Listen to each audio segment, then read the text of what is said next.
appetite. Don't leave me here high and dry. Oh, well, I don't wanna jinx it, baby, and twist myself at the spine.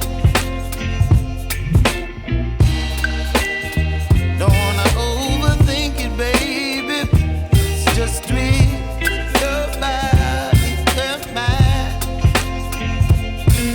Baby, you give me ice and fire. You're giving me wind and rain. You're some kind of butterfly.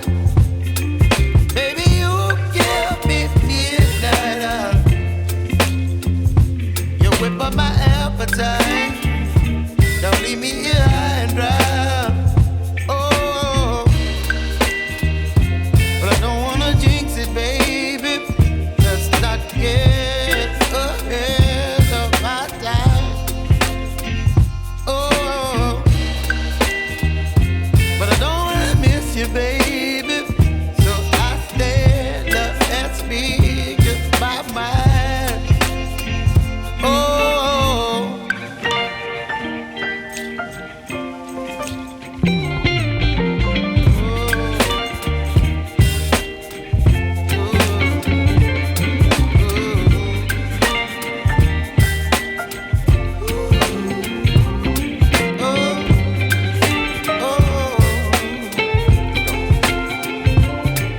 Baby, you give me ice and fire.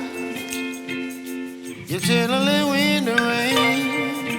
You're some kind of butterfly. Baby, you give me midnight oil. You whip up my appetite. Don't leave me here high and dry.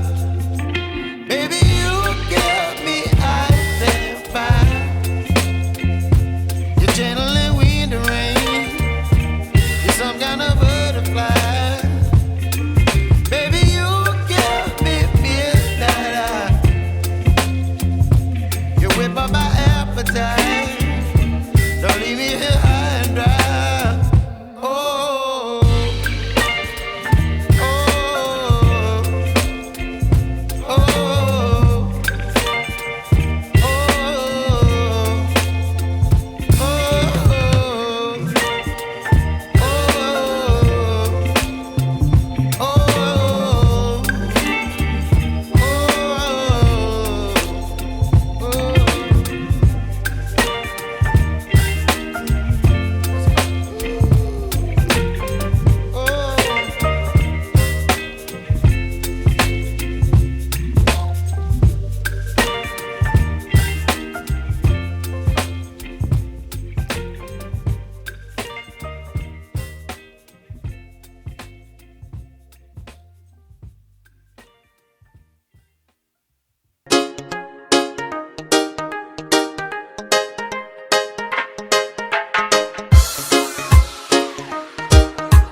Our viewers, our listeners, our supporters, welcome to this evening proceedings. As promised, today in studio with me is a particular individual who will share some experience with you. And I want to tell you beforehand that because of the amount of information, we would do this in a two-part series. So today would be the first part of that series where you will get an insight as to what was and what is currently happening within the homes that we, the people of this country, invest in, and we have so trust the caregivers at these homes. But today I will allow you to judge for yourself what should take place, what you think, and if you will continue to just sit in your homes and listen, or go to YouTube and listen, or take up your device and just listen and tune into douglAR Politics and Facts Not Fiction and the UNC website and what have you, and just take what is happening as a form of entertainment or as a form of just passing spare time that you have on hand, or if you will really get up in this country as people with moral and spiritual values and take the normal or the necessary peaceful, lawful action to really bring about change in this country, and not just look at some of those individuals who are hungry for power and hungry for leadership, that they will do anything, they will start anything, they will kick out anything in their way to get their hands on power. And as I mentioned that, you could see why we will have so much political parties just popping up their heads from east, west, north, and south.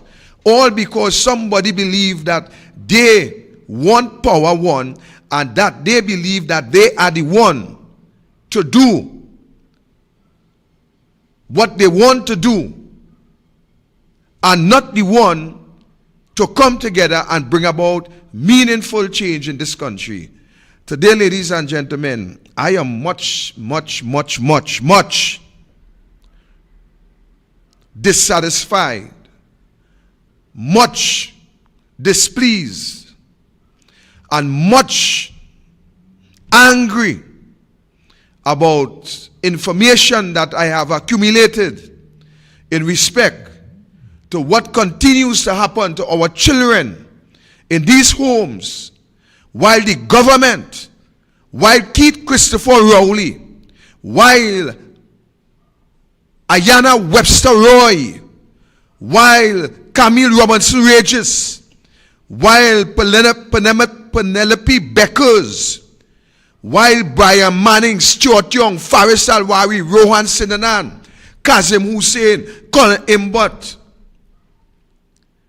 Stephen McClashy, and the whole bunch of jokers that sits within the parliament, that sits within a cabinet, and allow the Prime Minister to receive an up-to-date Judith Jones report about the abuse of our children, about the wickedness that have been perpetrated against them daily, nightly, in these homes, and take that report and place it, whether it be in a wagonette, a cabinet, or wherever you want to place it, or according to him, Keith Rowley, I hear he makes some statement that the leader of the opposition should have put some bill where the monkey put the nuts, or some kind of idiotic statement. Well, I don't know where he put the Judith Jones report, but 8 months, 9 months, 10 months, and we go in.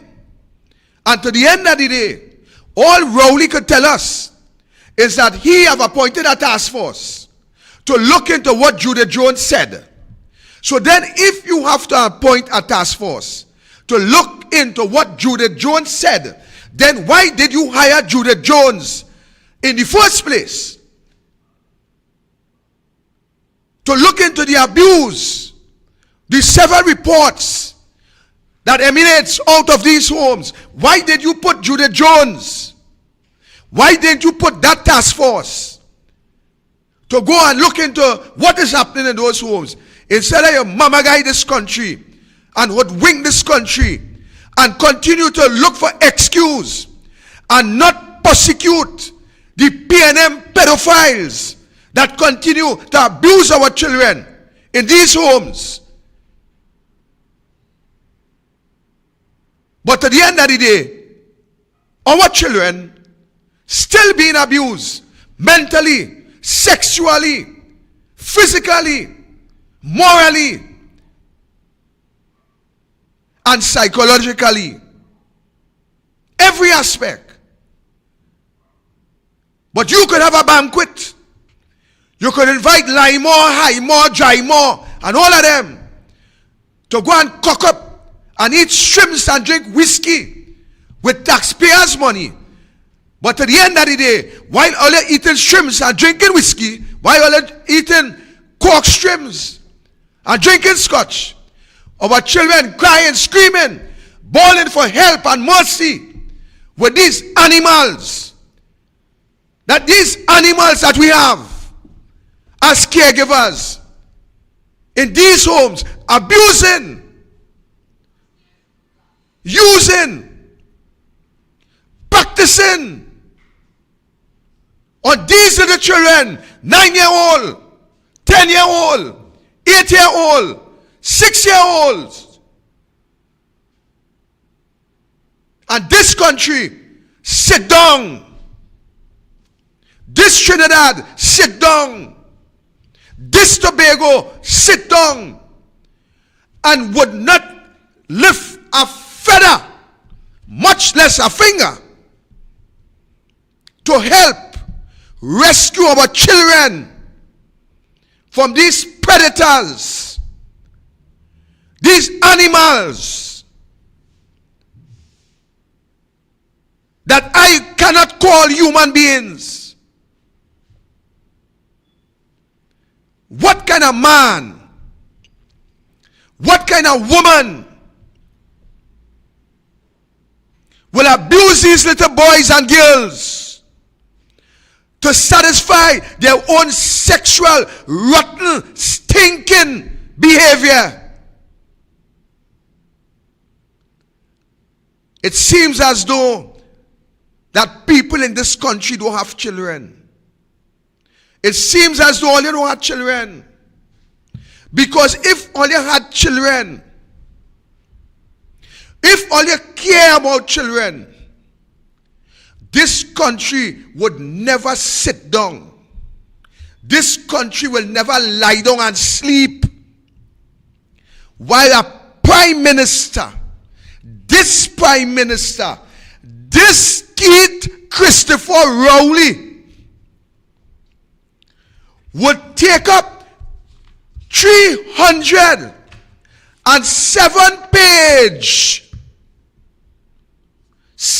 pages document and rest it on a shelf while people have no mercy on these children who are placed in the hands of these so-called caregivers who ought to protect These children,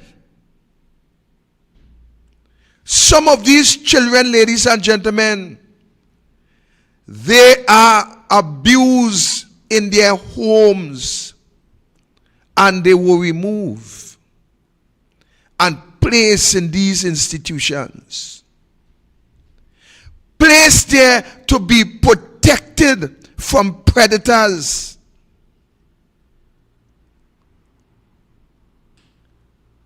But yet, to the end of the day,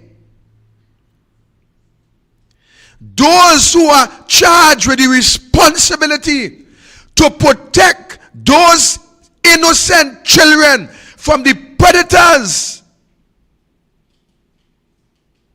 they themselves have now become predators within the confines of the home where these children should have been properly well secure. We will not be taking any calls until I invite the public to call, and they will very well be given the opportunity to ask our guests some questions pertaining to the topic.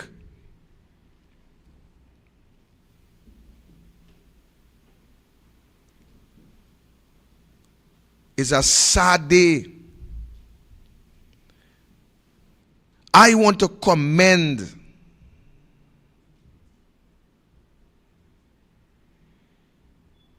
the UNC. I want to also personally commend David Nackett, Senator David Nackett,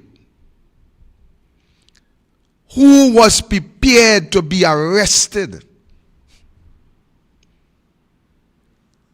to ensure that Judith Jones report go to the American Embassy and also to the UN. Senator Nackett, I salute you. I admire your fortitude, Senator Nackett. Your fortitude, huge. Huge.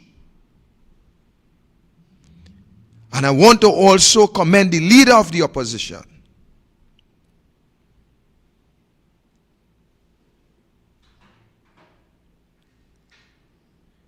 for the stand that she took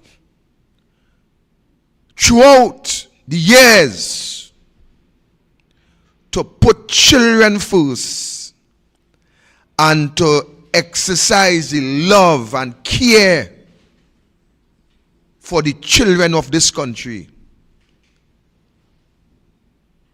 From laptop to book grant to the children hospital to the money that the MPs had to put in the Children Life Fund, so that at the end of the day, one child life lose is one child life too many. And for that, I commend the leader.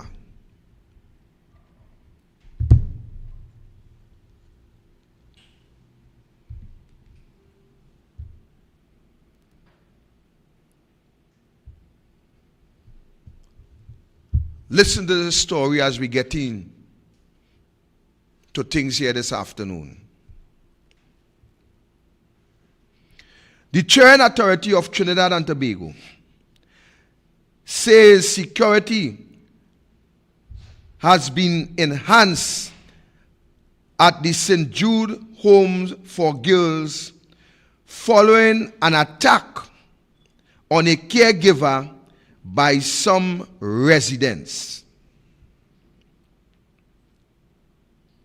Interim security measures have been put in place for the safety of both staff and children at the facility.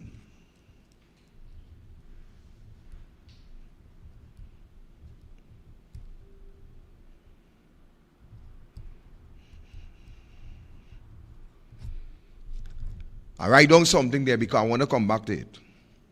Interim security measures have been put in place for the safety of both staff and children at the facility. The Children's Authority, via an email in response to a question sent by Guardian Media. However, the Children's Authority did not go into specifics about the new arrangements. The authority added that it has also met with the management of the home and intervention with the children are ongoing. Any further action to be taken on the part of the authority will be guided by the outcome of the police investigation, the Children's Authority said. However, workers at the institutions are questioning the impact of these interim measures. The call for more protection was made by workers at the facility following the attack last Sunday, August 6. Guardian Media was informed that on that day, 2 female residents attempted to escape the intake house of the facility by hitting the caregiver over the head with a toilet tank cover and a vase. Guardian Media was told that the residents were hoping to knock the staff member unconscious so they could steal the keys to one of the gates at the home and flee the facility. Let me mark something else again.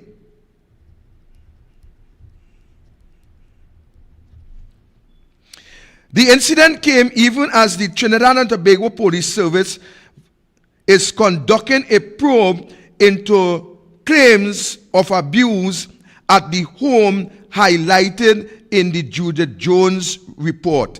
Guardian Media House. Guardian Media House. When would you folks start to talk and print the truth so people can get the facts as to what is happening? Why you people would not speak the truth? Why? In the same story, in this same story, pay attention. I want you to listen to something lower down. Why these journalists continue to lie to the public and back up this infidel PNM government that we have? They continue to back up the government by printing rubbish on these newspapers, not bringing the truth to the table. Why? Why? Let's read on. Guardian Media House was reliably informed that 2 girls have since been placed in what is called the rehab area, which is reserved for residents showing violent tendencies. A security guard has been placed to watch over the girls. Let's go on. Guardian Media was also told that this in itself is a concern, as a caregiver was tied up and threatened in the same area only last year.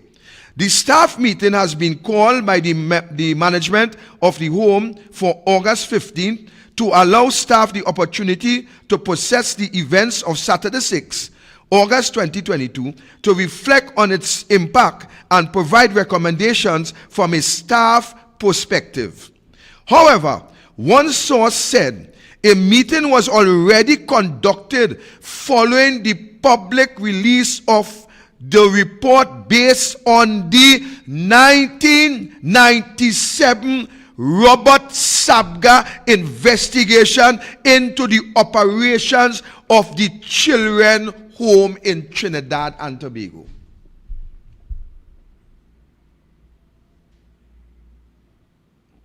If you miss it, catch it on the way home. Catch it on the way home. Because all of us know that the PNM dummy, they're looking into the SAPGA report. All of us know that. But this is the second occasion that the media telling us that the police looking into the Judith Jones report. Let me tell you who looking into the Judith Jones report. The task force that Rowley put together to look into that report. The police looking into the SAPGA report. So don't let the newspaper and them papi show all you and make all you idiots in this country. Don't let them fool all you. Let me move on. All those safety issues were addressed in the meeting, and they were supposed to form a committee to address staff issues. All of this now is an attempt. All of this is an attempt, public relation cleanup. The source also said, who did not want to be named, they are not seeking the children's interests. If they did, they would have hired more staff and implement better conditions to ensure staff and children is properly taken care of.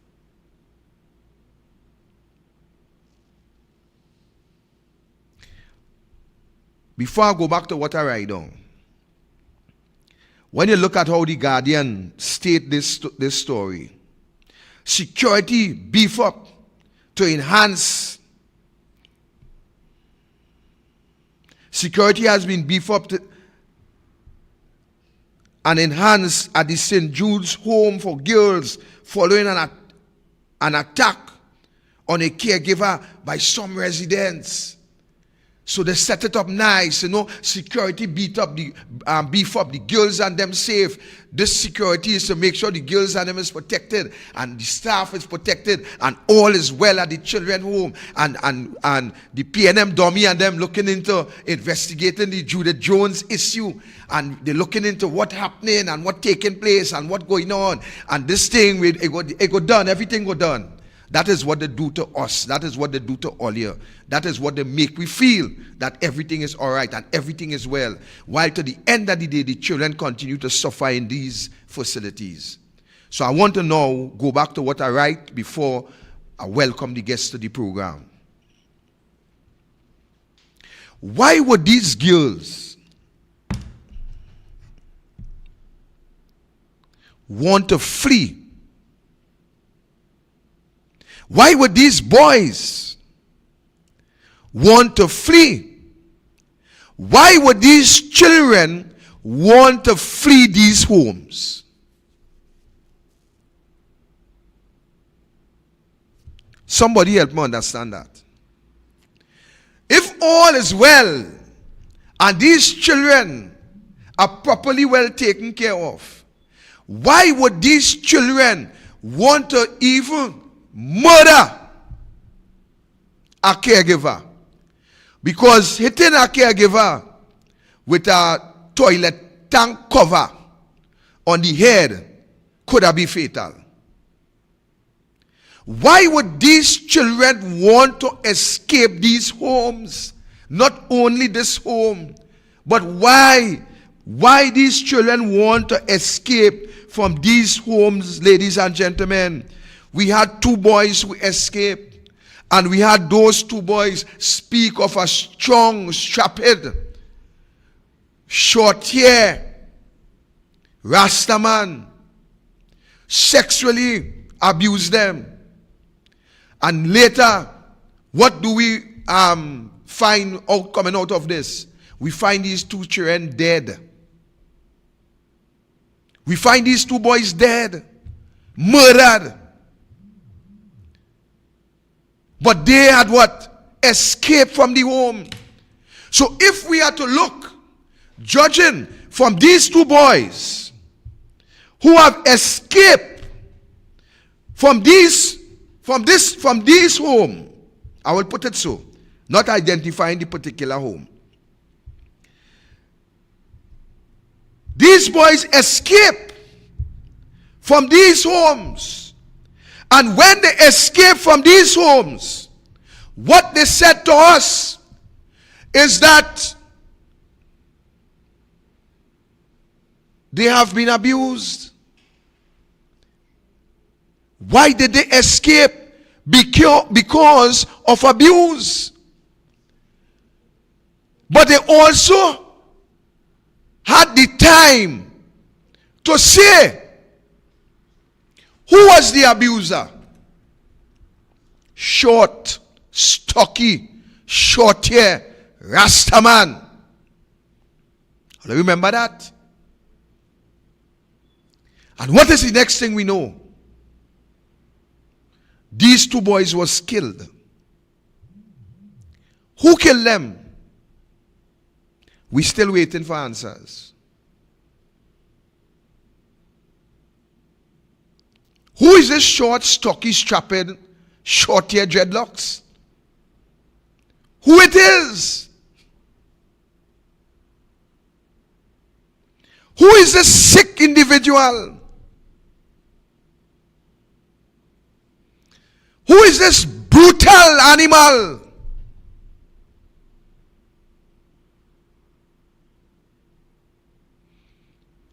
Who is this human being that will abuse two children?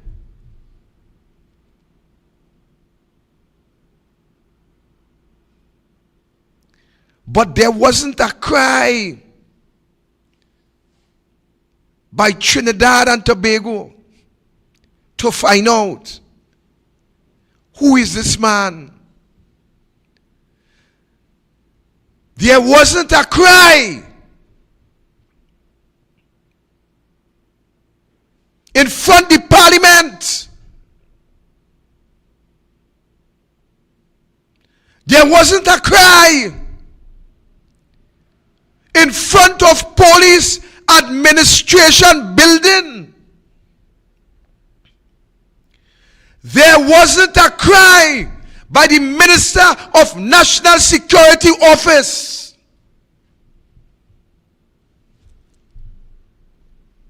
To find out,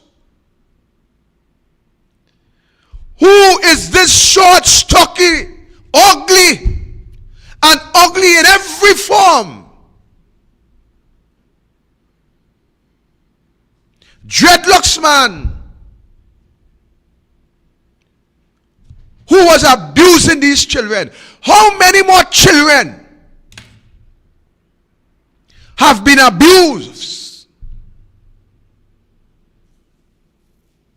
How many children are afraid to come out and say that stocky, short, ugly, Rasta short hair man have abused me too?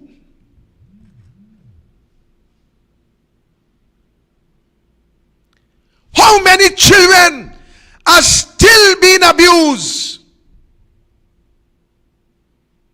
by this short, stocky, ugly, dreadlocks animal? You see, it's like when a dog suck an egg. You could boil a hot egg and put in his mouth. As it get cold, he eat it.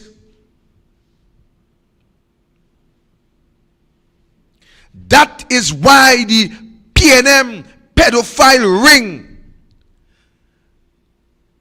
that was existing since before SAPGA report is still existing now. And today in our country, you parents, You fathers, you mothers, you commissioner of police, you minister of national security, you prime minister, and you Ayanna Webster Roy, and all the cabinet colleagues will say absolutely nothing.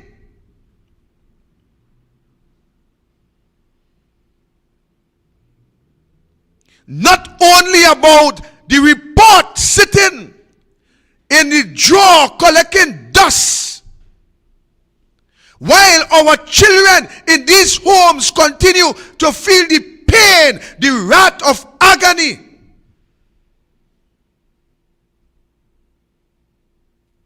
And you people will sit there and allow this government to continue and protect those individuals who continue to abuse these children, high-ranking members of the PNM, high-ranking members. And to the end of the day, you will sit there in the comfort of your homes, not caring what happened outside your gate. But you know what? Old people say, what in meet you, in pasture yet. I want to say a special welcome to the guests here this afternoon. I want to tell the this guest here this evening, I know for a fact that it took courage. It also took pain.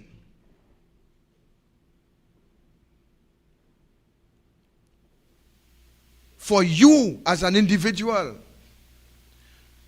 who have seen, who have experienced, who have went also to the length and breadth to try your endeavor to ensure protection, came to these children, and today you have no choice, but you have made your mind up to speak out against what is happening.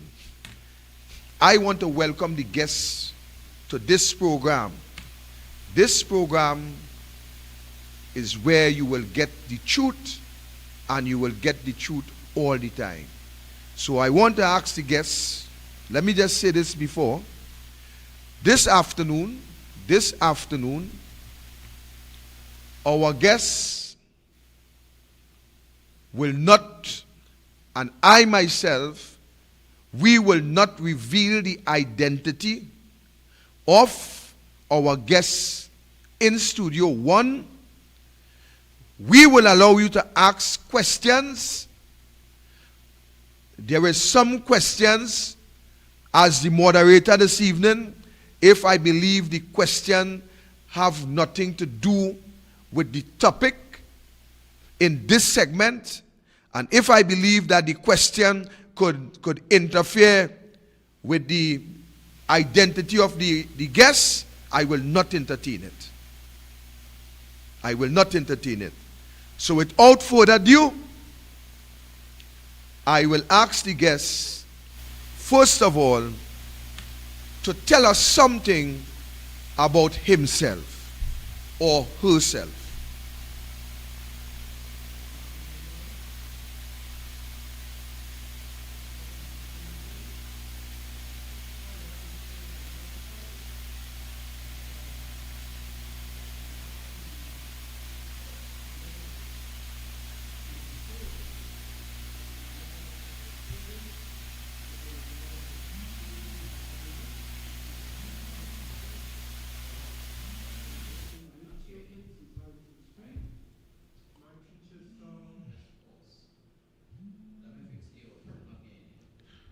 All right, so let's just look at a mic, because I'm seeing that people is saying that they're not hearing. So let's just get this organized and Check one, check one, check one. Check one, 1, 2, check 1, 1. we good there now? Right, so we'll get that in place. Good evening, everyone. I thank you for being concerned with such a serious issue. I myself have been involved with working with children for many years, since I was a child. My school teacher saw that I had some capacity to work with children, to be a teacher. So they started to train me as a teacher when I was still in secondary school. So by the time I graduated from secondary school, I had already had several years of training and some teaching experience, and I've spent several decades working with children of all ages. I've been a school teacher, I've been a trainer for the arts, I've been a coach for sports. I have traveled quite a bit in and out of Trinidad, and I feel like my whole life has been spent working with and for children. We know that children need special care. They need to be taken care of in a very special way. And what brings me here tonight is that I have seen, as our host has been saying, several instances where children are not being kept safely. That has happened in schools, in my eyesight. It has happened in houses of worship. It has happened in sports programs. I've seen it taking place, lastly, in the foster care system here in Trinidad and Tobago. I have tried to deal with these issues as individual cases as best as I could, and as the years have gone by, I find that there's very little traction when it comes to trying to safeguard our children. I myself am a father of 3. I have been very careful, knowing what I know, to always keep my children very close, because since I was a child, I've seen children being abused in different ways. It taught me, first of all, when I was a child, I said I would not have any children because the world was just not safe for them. As I grew up, I met someone, I married, and I had children, and knowing what I know about how children are often treated, I kept my children very, very, very close. I have never actually used a babysitter a single time in my life, and now my children are quite grown, because working in children's industries, I knew it's best to keep your children safe by keeping an eye on them. Wherever I worked, I was sure to bring my children with me. Wherever I traveled, I tried to bring them with me. And if I took a job that could not accommodate my children, well, my wife was often a stay-at-home mother, so she could keep an eye, and we could keep an eye on our children ourselves. I was involved in a sports program in southern Trinidad, and they asked me to come alongside and to help them to organize it. I wrote out all their documents for them, and the first item of importance in my documents was the safety of children. I explained to them, if we cannot keep the children safe, then there's no sense in doing the program. And I took an entire meeting and stressed the point that wherever the children are, a responsible adult needs to know where they are at all times, that no sports coach should be able to just take a child and work with them alone, or take them aside, or work in an unaccountable way. So I put in all of these protocols to make sure that you sign out for the kids, someone knows where the children are, etc., etc. All of that was kicked to the side, and I didn't understand why, until I had done more programs, and I found the same sort of attitude prevailed always. The children's safety was given the last consideration, No one was concerned with prioritizing their safety as I was. And I finally realized we have a systemic problem. We have a problem that cuts across education, entertainment, politics, economics. In every aspect of life, I don't feel as we as Trinidadians and to a lesser extent in Tobago are prioritizing the safety of our children. Perhaps it was okay a few decades ago to take a lax view concerning child safety. I know when I was a child, we could roam very far from home and we were safe. We felt as though we were safe. Times have changed, and I feel that it's time to speak up and to speak out concerning the safety of our children. I was in the entertainment business as a child, and that gave me a very good education with how children are treated. The entertainment business, especially in the West, is wrought with the abuse of children. Everyone knows it, and it's allowed to continue onward and onward, and no one seems to do anything about it. I have seen children abused in interesting ways in the entertainment business because they're not outright raped, they're not treated, it's not in your face in that way. There's a sort of a conditioning of the child. There's a grooming of the child that takes place.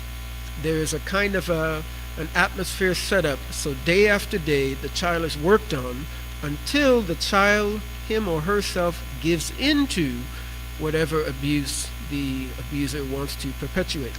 And I've seen this for decades. There are organizations set up to safeguard children in the entertainment business, but sometimes those organizations are set up by the perpetuators of abuse themselves in order to make it look like someone is on the case and someone is looking out for the best interests of the children. That's why no matter how many organizations are set up to look after the welfare of children, nothing ever gets done, because the people who are supposed to be tasked with taking care are involved in the abuse. So having grown up in the entertainment business and seeing it firsthand, I retired from that entertainment business and went into teaching full-time. And of course in the schools, the after-school programs, from pre-primary all the way to university, we have a systemic problem in that we do not keep our children safe from abuse of all kinds. So what I did was I set up an organization to make sure that whatever I and people connected to me did, the children's safety would be prioritized. In the sports and in the entertainment business in the West, the abuse of children is mixed into the training itself. There's an attempt to make the children feel bad about themselves, and the only way for them to alleviate that is to please the teacher or the coach. And when they please the coach and they get that positive feedback, they're kind of enslaving the mind of the child and making the child love the coach, love the teacher, love the trainer, and therefore they will be willing to do anything to get that positive feedback, no matter if it becomes very abusive. Whether it's gymnastics, whether it's football, whether it's dance, whether it's singing, whether it's the instrumentation, we periodically hear cases of abuse coming out all over the Western world to the highest levels, because the abuse of children is actually a part of how they train children. I had someone as a dance instructor say, if I don't break down my students and make them cry and break them down emotionally, they can't be my students. And I recognize that as being emotional abuse, but in the area that they were working in, it was normal. It was par for the course. So we have a very big problem. And as a person who's worked with children for many decades now, over 4 decades, I can say in Trinidad, we have the same problem that I've seen, whether I've been in England or in America or in Italy or in Mexico or wherever I've gone. I've seen this systemic mistreatment of children, and it has to stop. So let me just interject. Let me just interject a minute. In all your experience working with children, in all the years of working with children, I just want to zero in on one or two issues. And the first issue I want to really zero in is, do you believe that these children are protected by the caregivers that ought to be looking after their well-being? There are some people who get involved in working with children who have the best, they have good motives. They're altruistic, they want the best for the kids, they believe in what they're doing. But then you have a large percentage of people who are just getting paid. It's their job to be a teacher, it's their job to be a swim coach, it's their job, and they wouldn't care if they were selling shoes or working with children. They approach their job in the same way. I have been reprimanded for caring too much about my students on many occasions, because the majority are there to earn their paycheck. Then on the other side, you have some truly evil people who often know how to move up into leadership. They're very good at maneuvering themselves into leadership so that they set up an atmosphere where children can be abused. And once that happens, even those adults who have the best interest find themselves as a minority voice in whatever they're doing, and they will end up getting frustrated and leaving, which leaves it up to the people who are indifferent to the welfare of the children and the other ones who are intentionally doing wicked, and they get involved with working with children so they can mistreat children. There are people who become teachers because they want to abuse children, and they know they will have access. There are people who become priests or pundits or imams or pastors. They get into positions, whether it's business, economics, politics, and they want to abuse children. So when they get into leadership, they set the tone for the place so that even the ones who do care about children, they end up not being able to exercise that care without losing their jobs. And sometimes, depending on the economics of the place, they just fall silent, and the children end up being more abused. Have you ever come across children who have been abused by those who ought to be protecting them? So I'm going to put it in the next way. Have you ever come across children who are abused by those same individuals who ought to be given care, but instead taking care from the children? Yes, I've seen it in various ways and various different, whether it's education, I've seen it very consistently. It is not as rare as people think. It is not as uncommon as people think. It's actually quite widespread. The most widespread and rampant forms of abuse is emotional abuse. And you have intellectual abuse, where people are not taught the things that would help them in their lives or in the vocations that they're pursuing. Of course, the sexual abuse is one type of abuse, physical abuse, of which sexual abuse is a part, but the very people, what damages the children most is not just the abuse, it's when it happens at the hands of people who are supposed to be taking care of them. And that's why there's something called stranger danger, or a woman, maybe a woman or a man these days, or a child is raped by a stranger. That is one sort of abuse. But when it happens at the hands of someone who is supposed to be taken care, that damages the child or damages the victim so much more than if it's a stranger.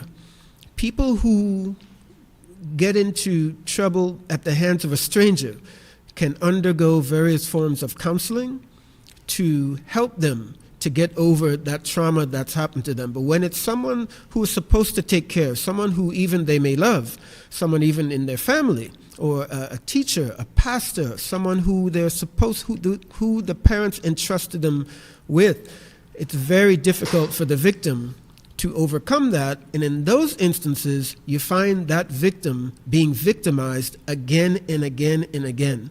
In other words, a father who abuses his daughter may very well get a boyfriend and a husband who continues the abuse.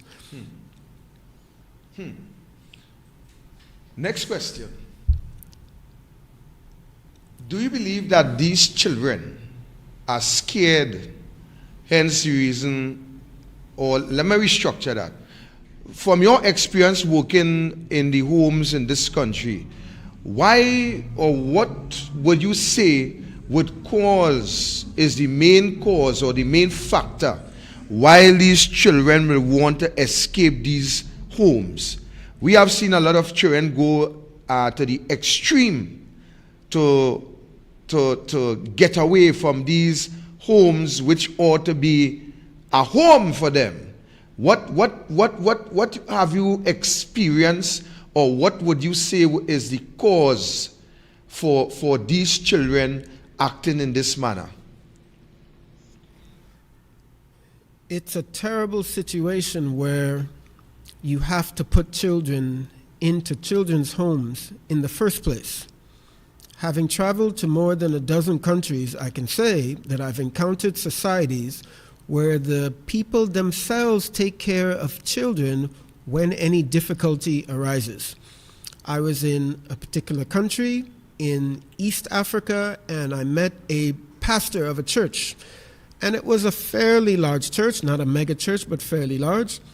And he used to leave the capital city and go preach out into the villages. And invariably, he would come back with a child. And he would say to his congregation that Sunday, this child, their parents have passed away, there was a fire, whatever happened, and this child was being taken care of by the aunt or the uncle, and they already have 5, 6, 7 children of their own, and it's impossible for them to take on this other child. They're doing it, but it's very difficult. So they asked the pastor, can you find a home for the child? And the pastor brings the child to the front of the congregation and says, as you know, this week, I went to preach in whatever village, and this child, and the pastor speaks out the hardship of this child's life, and the pastor challenges someone from the congregation to take home the child that Sunday. And people in the congregation, the husband looks at the wife looks at the husband and says, we can love one more, we can take that child. And they raise their hand and they take the child home. This is how some cultures, how big-hearted some cultures are, how intact with caring one for another, and especially the most vulnerable. We need to take care of our children or we'll have no future society to speak of. So I've lived in those kind of societies, sometimes for years at a time. Juxtaposed against that is the more Western society where it's kind of every man for himself. And that sort of thing means we need to open an orphanage for that child. We need to have an old folks home. We need to put those people somewhere. And then you have to find people who are loving enough and kind enough to take care of those children. And now that's our big challenge. How do we find people who are loving enough, kind enough to take care of our aged, our children, our sick, and so forth and so on? So we already have one problem, that we have these children in an institution. And that sometimes you close the door, the front door of the institution, what's going on inside? So if someone is in there and they want to harm children or to abuse them, the doors are shut, no one sees, and they're closed off. There's no whistleblower avenue for the child or for the good worker in the home to raise an alarm. There's no mechanism set up usually to shout that someone is being abused. So if we have children's homes, if we have institutions that take care of the unfortunate members of our society, then there has to be a way for them to report abuse. And usually I've not ever really seen a robust reporting system anywhere that I've looked. As far as Trinidad and Tobago, we are not the first ones to have these sorts of homes or these sorts of problems. We are kind of emulating the typical behaviors of the larger powers around us, and they can't solve their problems, and so neither can we. So what we need to do is to not just follow the leader when it comes to such things. We need to really look at ourselves. We are a unique society. This is not like Jamaica, where most people are of a particular type. This is not Haiti, where people... Trinidad is a unique and wonderful place. So we need to look inward and look at ourselves to say, what is so unique about Trinidad? What makes us different from the other islands, from the other countries, and design a system that works for us. We're not going to get there just following others. We're going to have to look deep within and try to design something that has accountability. I've taught in schools in Trinidad where every classroom has a camera.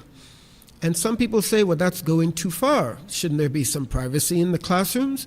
But I've spoken to those administrators who swear that to avoid any sort of abuse, they have to have a camera in every classroom to make sure that nothing untoward happens towards a child. This is a very, very difficult issue to deal with. You're talking about institutions, you're talking about children, and you're talking about abuse, and that abuse may follow a child for the rest of their lives. So we have to attempt to fix it, and I would say the best examples that I can put forth are unique examples to the place. They've designed a program that fits who they are as a people, and they're not just saying, well, what does so-and-so do, and what do these other people do, and kind of following along. So Trinidad is a unique place. We have a unique population of people. We are a certain religious mix, racial mix, political mix, et cetera, et cetera. So we need to sit down and have these difficult discussions, which is not something that people are often keen to do because we've been taught not to discuss these things, to sweep it under the rug. Oh, the kid will be all right. They'll outgrow the trauma. They will be okay. It's not good for us to sweep such issues under the rug. We have to grow up as a society and face our problems, not just the leadership, not just the political or economic or religious leaders, everyone. Everyone from top to bottom needs to be honest about where we are as a society and what we need to do to make it better, to fix things. And I think that's when I've seen success, it's because there was an honest evaluation amongst all the people as to what needs to be done, because one leader or one teacher can't change the whole school, or one person in the orphanage. Everyone has to be on board, and it can't be done. Children are not new on this planet. We've been raising children since the beginning. So we can do it. We can design better systems, but it's going to take some hard work, and it's going to take some seriousness about what's wrong with us as Trinidadians, that we would not only do such things to children, but allow it to continue decade after decade after decade. But if I should just ask a question, have you ever had the opportunity throughout your working in homes in this country, have you ever had the opportunity to report an abuse? What brings me here tonight is exactly that. I was invited to work in a situation where there were some orphan children who had been abused and were taken away from their caregivers. And when the project was proposed to me, I said, well, wonderful, we're going to be trying to help children to get out of abusive situations, and we're going to be instrumental in creating households where those children will be looked after. I got involved. I was actually the second one involved. There's a person who's running it, and then there's myself. And I rolled up my sleeves and I got to work. What happened was I worked alone in the project. I got the facility ready. I did all of the legwork on the ground. I supervised the workers who renovated the facility. I did all the grunt work, the hard work. And when the children came in, I was told that because of their background with abuse, that we have to be careful what adults are being allowed to have access to the children. It made sense to me. This is commonsensical. So I exited the program for several months, and when I returned, I found that the children were not, their safety was not being safeguarded. Their caretakers were not putting their safety first. I found that people were allowed access to the children, specifically young girls, who were not supposed to have access because of their own sketchy backgrounds. There wasn't a program set up to ensure their safety. And as I said before, that would have been the first thing that should have been done, is let's make sure that these children who have been abused are never abused again. In fact, I saw the complete opposite, a lackadaisical way of trying to grab a hold of babysitters who were strangers, who the caretakers had just met. There was no vetting. They just, hey, you're hired. Get in here and watch these kids. I'll be gone for the weekend. And the caretaker started to disappear for weekends and then longer periods of time. And, of course, when these things were raised, it was the same attitude. Oh, it's okay. Don't worry. The kids are fine. And I didn't enter into the project for the kids to just be fine. We were trying to put together, in my mind, something that was superior, something that was excellent, something that would set a standard that we could emulate and open more facilities, something that could be duplicated. Instead, I found that these young girls were just left in vulnerable conditions so that, again, no accountability, no safeguarding their persons, where they were sleeping, how they were sleeping, who they were sleeping around. Men were accessing the facility. Men have been seen in the place in various stages of undress. And originally, I took a break from the program because of the vulnerable nature of these young girls. I thought, well, while they're getting used to a new home, it should just be women taking care of them. I came back in after some months only to find not just men having access to the facility, but men who are spending the night in the facility. And not to take care of the kids, but involved with the women who were running the home, boyfriends and so forth. And these girls, they were so delicate in that they were removed because of abuse.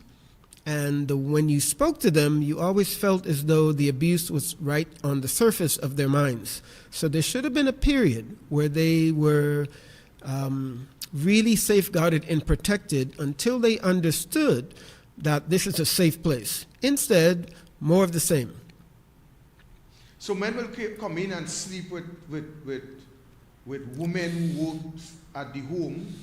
Men will come in and men will come in and sleep with women who work at the home. One, men were seen half naked in these homes too. And were these, from your best of knowledge, were there any instance where any of these men or other men or even men who work there was involved with any of activities with these children? I never saw the men doing anything with the children. But when dealing with children, when you leave that gray area where you have men who are not there to mow the lawn or to do some specific job, but they're there in ways that have to do with sexuality. They're there spending the night with women. You have, let's say, young girls in a bedroom. You have a man spending the night with his girlfriend. He gets up, he goes to the bathroom. He passes the children's doors, the girls' doors. They're in there in their 90s. This is not the way a place that is set up to take care of girl children or any children these days should be run. So I never saw abuse taking place between the adults and the children, nothing of a sexual nature. As far as their emotional state, as far as their mental state, as far as those sort of things, the children are not being cared for in an acceptable way in those other ways. But as far as the men being around, they're leaving it so lax. They're leaving the door open so that anything might happen at any time. And I reported that. I called Children's Authority and I reported that. I said, look, I am involved in this project and I would like to remove my name from it because I'm withdrawing myself from it. I don't like the way it's being run. I don't think the children are being safeguarded in their safety. And so I would like to be removed from this project. And what did the Children Authority do? Did they came and investigate and record statements and question anybody? Or? They did. From what I know, they came and they did an investigation. And as it turns out, they said that I wasn't the only one who called. Other people had also raised some red flags. But I checked as recently as a few days ago, and the children are still there. So the report was made. The Children Authority said that they're doing an investigation. They said other people raised other red flags in relation to what is happening at the children's home. And to date, the children remain there. The system remained the same. From your knowledge, is the current system the same, where people have access to and for? They could come, they could go, they could spend a night.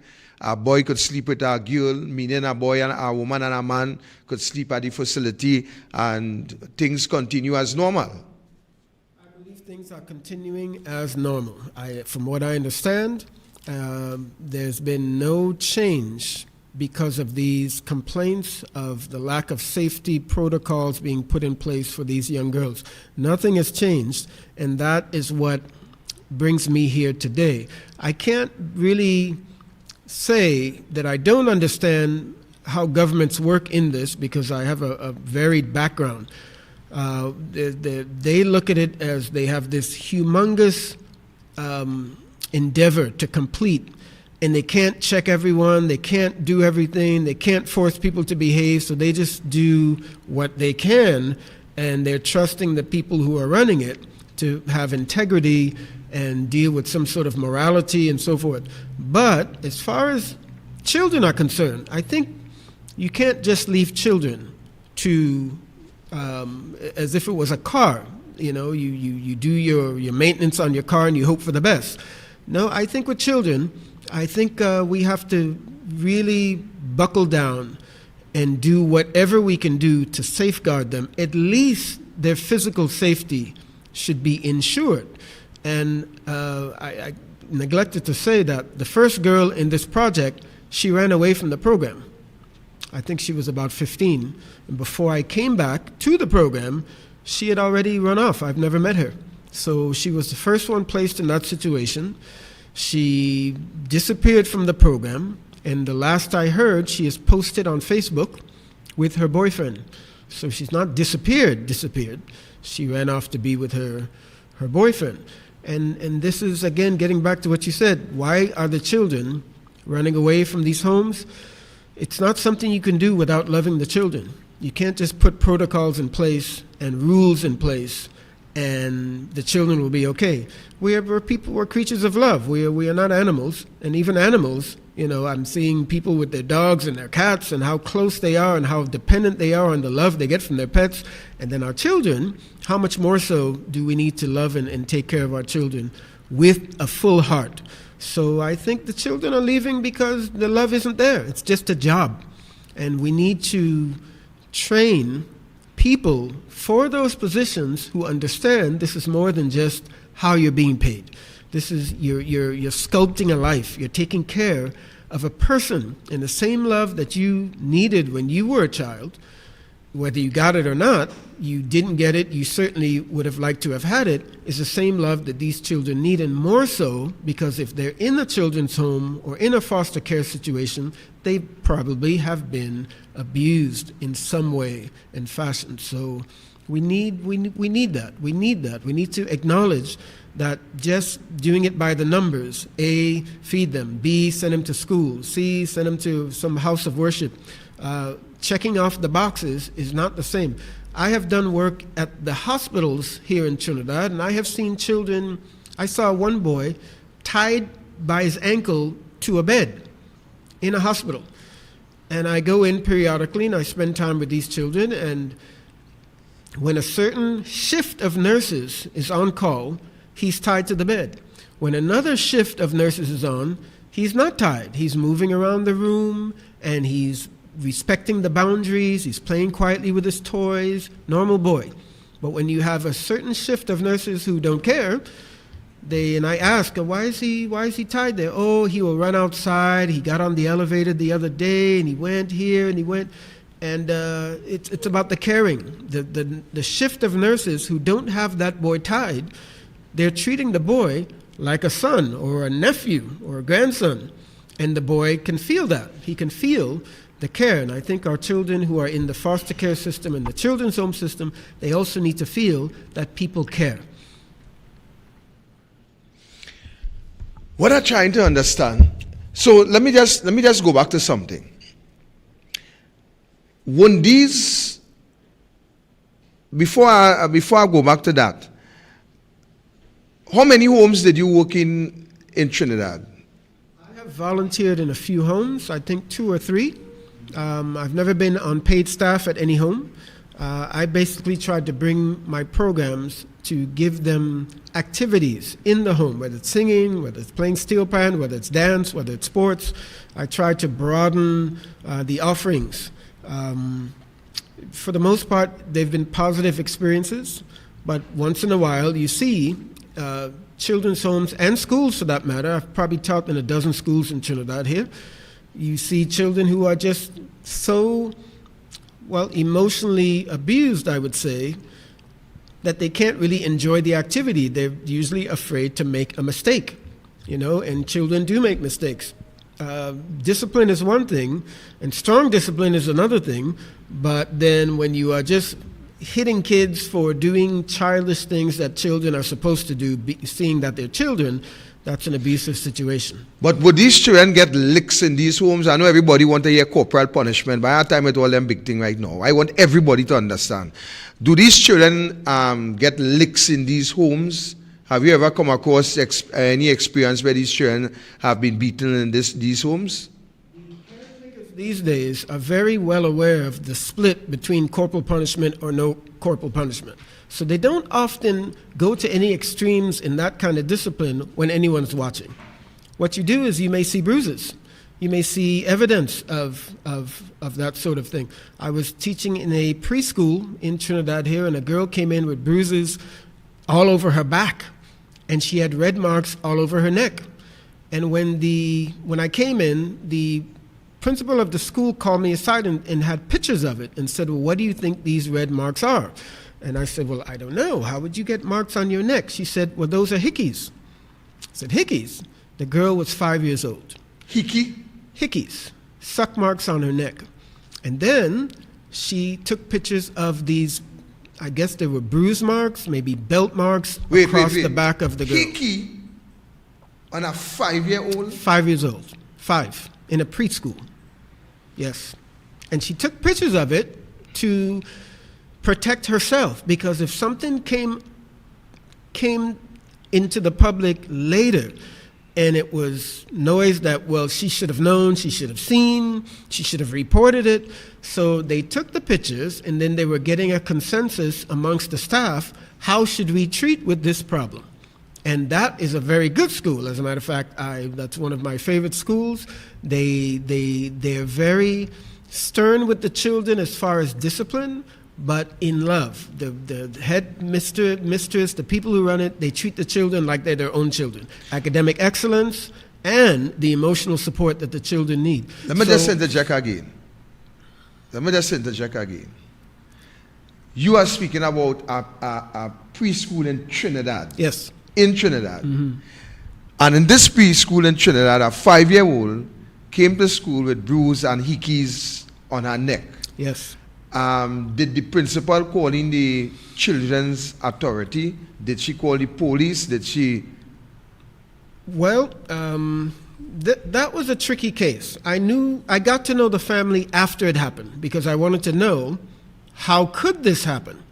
So what I did to try to help this child was I set up an extracurricular program and invited all the children in that home to come to the program free of charge. So it was a pay program, but in that home I gave them a scholarship because I wanted to meet the older brothers. I wanted to see if there were male cousins around that age, a little bit older. And lo and behold, I met several young boys in the household because the girl didn't live with her mother or father. She was living with an aunt because of the parents, or I should say the mom, was not able to take care of the child properly and the father was not in the picture. So having to go the extra mile to find out what's going on with the child, it would have been easy to call the authorities and just give it to them. But what we did, and that's why I love that particular school's the way they go about dealing with the kids, we went a little bit further to find out what's going on in the house that this could happen. Because from the beginning, they told me she's not living in a house where it's easy.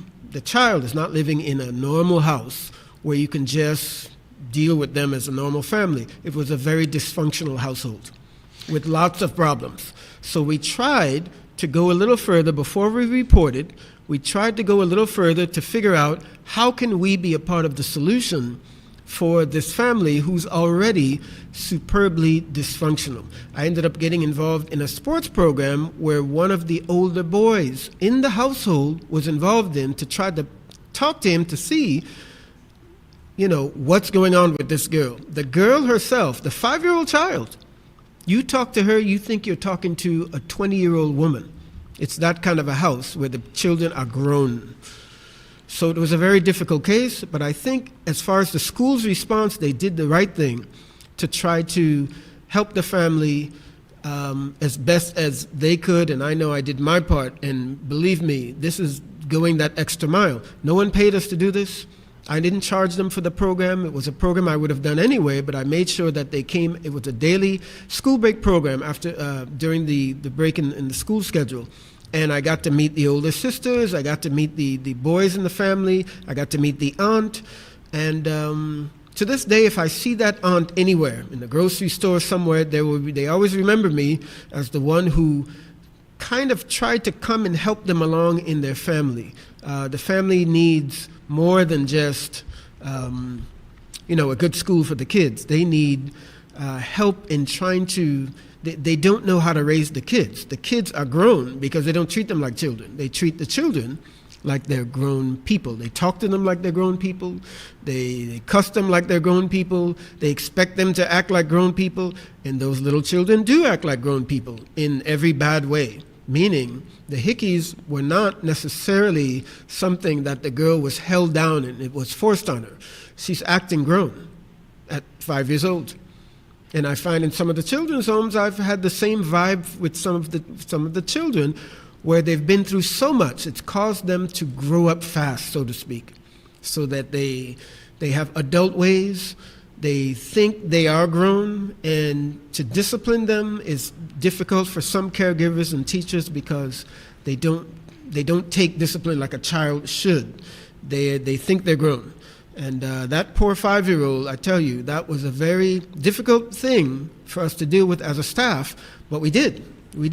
And, to me, I have worked with all levels of education from preschool to university, and I like to check in with their primary schools, or how are our old students from the preschool doing? And check in with the secondary schools. How are our primary school? Did we prepare them academically, emotionally, spiritually for the next level of education? This is the work that no one wants to pay you for. No one wants to pay you as a school teacher or a caregiver to do that sort of follow-up work. But that's what it takes, especially in dysfunctional societies where mother's working, father's working. Who's raising the children? Mother and father are not together anymore. There's a single parent who's raising the children. The mother has to work, the father. So when you have these sort of nuclear families where you have high divorce rates and so forth and so on, then those who work in the child welfare industry, we have to go the extra mile. I wish all of our teachers, anyone who encounters children would have to go through some sort of basic training, but we don't have that.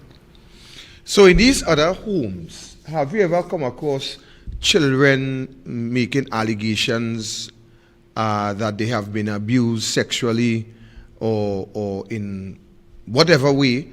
Have you ever come across children making these allegations saying that they were findled or touched by those who are responsible to look over them, whether by the security, whether by the cook or the whoever it may be? Have you ever come across those instances in these 3-4 homes that you probably would have? I won't give examples of the Trinidad homes, but I'll give you, I know, but it will be a bit, I don't want to, you understand, the children's homes, okay, let me put it this way. The children are already very vulnerable. What typically happens if they raise any allegations is they get in trouble, right? That's the first thing. Who spoke? As a matter of fact, with my last situation, when Children's Authority sent someone to the home, the attitude of the Children's Authority person was, who do you think called? Not, are the children okay? So wait, that is what they want to find out, who called to make the report? Yes. Children are usually not, no one is caring about the children. They're covering themselves so they don't get in trouble. The caretaker doesn't want to get in trouble. Children's Authority doesn't want to get in trouble. The children are just told what to say when Children's Authority comes. Well, that is why we in this condition, because if those who have the responsibility to protect the children from a lawful aspect, and when they came, when a call is made or when some allegation is made, and they come in to find out, well, who make the call and who talk and who didn't talk, then no wonder we in this condition. No wonder we in this condition. When the caretaker came and they had that discussion, who do you think called? They blamed it on a particular person, right? They blamed the call on a particular person. I'm not saying they did or didn't call, but they blamed it on a particular person, and a caretaker connected to this program straightly threatened that person and had the audacity to send a threat over the phone. Threatened their life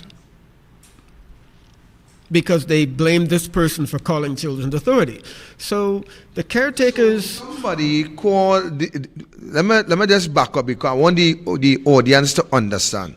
Somebody made a call in relation to an abuse. The person who the allegation is made against threatened someone else who they believe made the call against what was happening.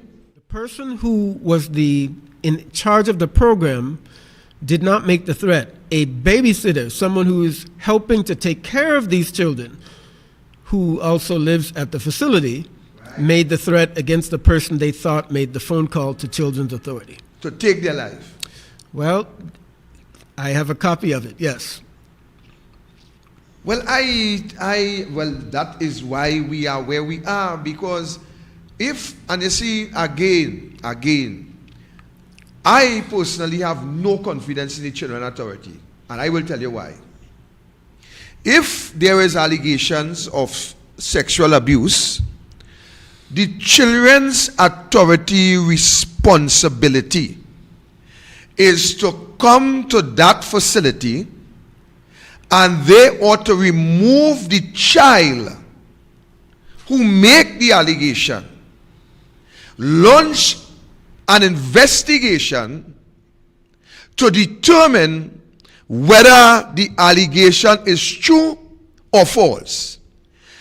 They are not to leave the child after the child make those allegations. They are not to leave that child under the same condition, while they study who make the phone call or who didn't make the phone call, or who you believe sell out and who you believe didn't sell out. And this is why I have no confidence in the Children Authority. I will share an experience with you where this guy had 3 children living in a shed. And we saw it on Facebook. Actually, remember that? We saw it on Facebook. We went and looked into the situation. And here what happened. The Children's Authority came and they said that their responsibility is to remove the child from any threat to the person, whether it be sexually, physically, whatever it is. A matter of fact, these children were also questioned if their father probably beat them bad, so to speak. All right? They were placed in the custody of our uncle until such time. But here it is, in these homes, we are having allegations of abuse. And what the Children Authority is doing, even if they came, they will come, they will make some inquiries, but yet to the end of the day, the children remain under the same condition, living in the same situation, under the same people who are the allegations are against, and they remain there, and then to the end of the day, that just die out, vanish away, and life goes on as normal, while those who work, if they are so bold to threaten who they believe make a call, what about if they are seriously threatening the children from making any report or crying out or speaking out against the abuse that is happening to them? Are afraid of just that. They know if they say anything, they will be taken from whatever comforts they're receiving and put back in a large group home setting, which are exactly the type of facilities that people run away from and hit the caretaker over the head to get away from, and so forth. They're in a home now. They're receiving some education, some schooling. They have a bedroom to sleep in with warm clothes. That's better than maybe where they came from.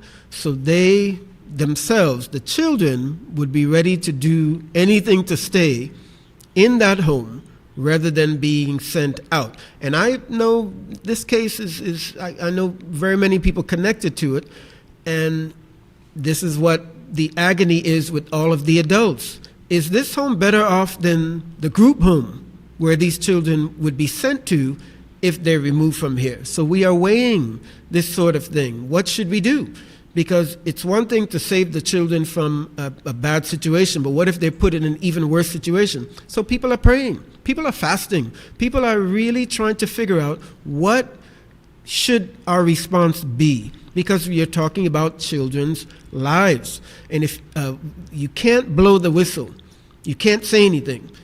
The person who blows the whistle gets in trouble. If the children say anything, they get in trouble, etc., etc. Then nothing will change. Nothing will change. These children have done nothing wrong to be in any trouble. They are children, 8, 9, 10, 11 years old. They are children. They have not done anything wrong, and everything is against them. And all the adults can tussle and fight over is, well, these people are getting paid to take care of these children. Children Authority are getting paid to oversee the caretakers of these children. Everyone's eating, everyone's earning, but what about the children? What about the children? So that's why we're here tonight. So, let me understand this aspect fine. So these children sits there being vulnerable to the caregiver, vulnerable to the abuser, vulnerable to the child protection unit, because you are telling us that if they are removed, they may be sent into a different facility where more abuse and more brutal abuse would take place. So then, what chance do these children really have to escape abuse? Because if they are afraid, if they are threatened, if they cannot speak out, if they cannot say what is going on, if there is nobody there to speak to, if there is nobody there to listen, if there is nobody there to protect them, then actually these children are sent there to the wolves to be eaten up by the predators of society, to be vulnerable, to be, if I should say, practice match for these animals. But let me ask our next serious question.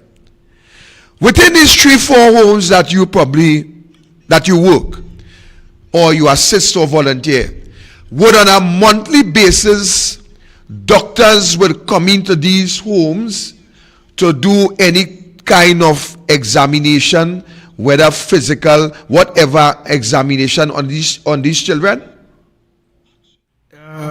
Experience doctors coming in, whether on a fortnightly basis or a monthly basis, to look after the welfare of these children? They are supposed to. But what seems to be happening is that the doctors are also being paid, right, for what they do. So the way it seems to be happening, as is the case with many other things, there seems to be a system where the checks on the children are just, they're not very in-depth. They kind of pass them through, they ask the same questions, and they kind of expect the same results. How are you? Fine, good, and they mark that down. The dentist, the doctors, these professionals, the psychoanalysts, the psychologists, everyone is in place. But I'll give you an example. With this same children's home that I'm talking about, or this same situation with the foster parenting, what happens is the person who comes to ask them questions about, is everything okay in this home where you are, kind of brings up the past abuse in a way that keeps the abuse freshly on the minds of the girls. Because if the girls get healing, if the girls overcome, well, then they will be okay, and you won't need those doctors and those people anymore. It's almost, when the girls spoke about what they were asked, it's kind of like you ask a child, have you been abused this month? Well, you can't really ask it that way, because you're bringing back the past abuse into the mind of the child. Not only is it wrong to talk to the child in that way, but that gives the child a certain sort of power, so the child can say to any staff member who they don't like, yes, maybe I have been abused, and get a staff member abused whenever they want the staff member abused. So the way I saw the professionals around these children operating was another type of harm they were doing to the children. They weren't helping. They weren't helping. And some of it was outright rackets, like they would go to the dentist every week. You know, who goes to a dentist every week? That's not, usually it's every 6 months or something. But again, this has to do with how people are paid, who's, and so forth and so on. Money, it's money. So the way that these girls were being treated by everyone, it keeps the abuse going because it keeps everyone's paychecks going. It's their job. That's just the way it seemed. It seemed as though they weren't trying to get the kids to be healed and put them back together again from their past abuse. It was to keep the abuse going because that's their job. They get paid for the girls being in an abusive situation. So it was all very disgusting. One girl got placed at the home on a temporary basis. She came in with cut marks in her cheek. She was, I think, 4. Cut marks in her cheeks as though someone with very long fingernails had dug into her cheeks. When we asked Children's Authority about these cut marks, he said on the phone, that's where the COVID mask was on too tight. The caretaker said that those marks, oh my God, is because the COVID mask was on too tight. Now you look at these dig marks in this girl's cheek and you have to wonder, what is Children's Authority actually doing? And even repeating that that's what the caretaker said. Now, the girl was removed from that caretaker because the Children's Authority person went to the girl's school and saw she had been burned all over her body. All over her body, right? I mean, raw flesh burned. So he pulled the girl out on an emergency basis and brought her to the children's home where I was working. And her cheeks are cut up, her head is burst in the back, her wrist is hurting, she's dragging one foot, she's severely abused and burned. And every part of her abuse had an excuse. This is from when she fell down the steps. This is when she hit her head, the back of her head, in a wall. Meanwhile, the little girl, after she gets to know us, she says, "Oh, that's where they bend back my hand, and that's when she threw me down." And she's clearly confessing the abuse. So this happened on a Friday. Monday, Children's Authority was supposed to take the girl to a hospital check to make sure that it's not abuse, because it clearly seems to be. Monday, he doesn't come. The week goes by, he doesn't come. 2 weeks go by, he doesn't come. A month goes by, he doesn't come. Now I'm telling them they're going to wait until all her bruises are healed up, examine her then, say she looks okay, and send her back to the abuse house. So you have a kind of stutter in here now. So this child is severely burnt. From the best of your knowledge, burnt, the marks suggest what? Cigarette or? Burned like she was in an oven, burned all over. Burned to the point where at one point she was scratching her shoulder. And I looked, and it was red flesh. She was a dark-skinned girl, an African girl. The flesh was red like you were broiling meat burned.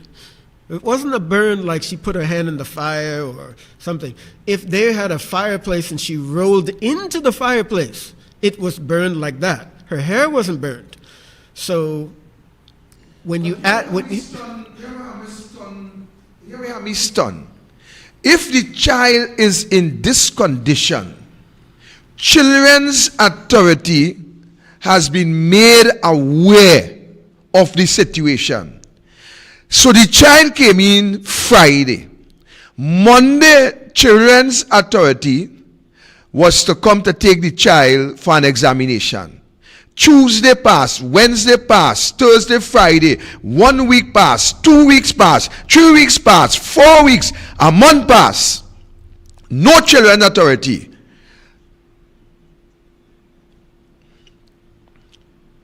This gets me so angry right now.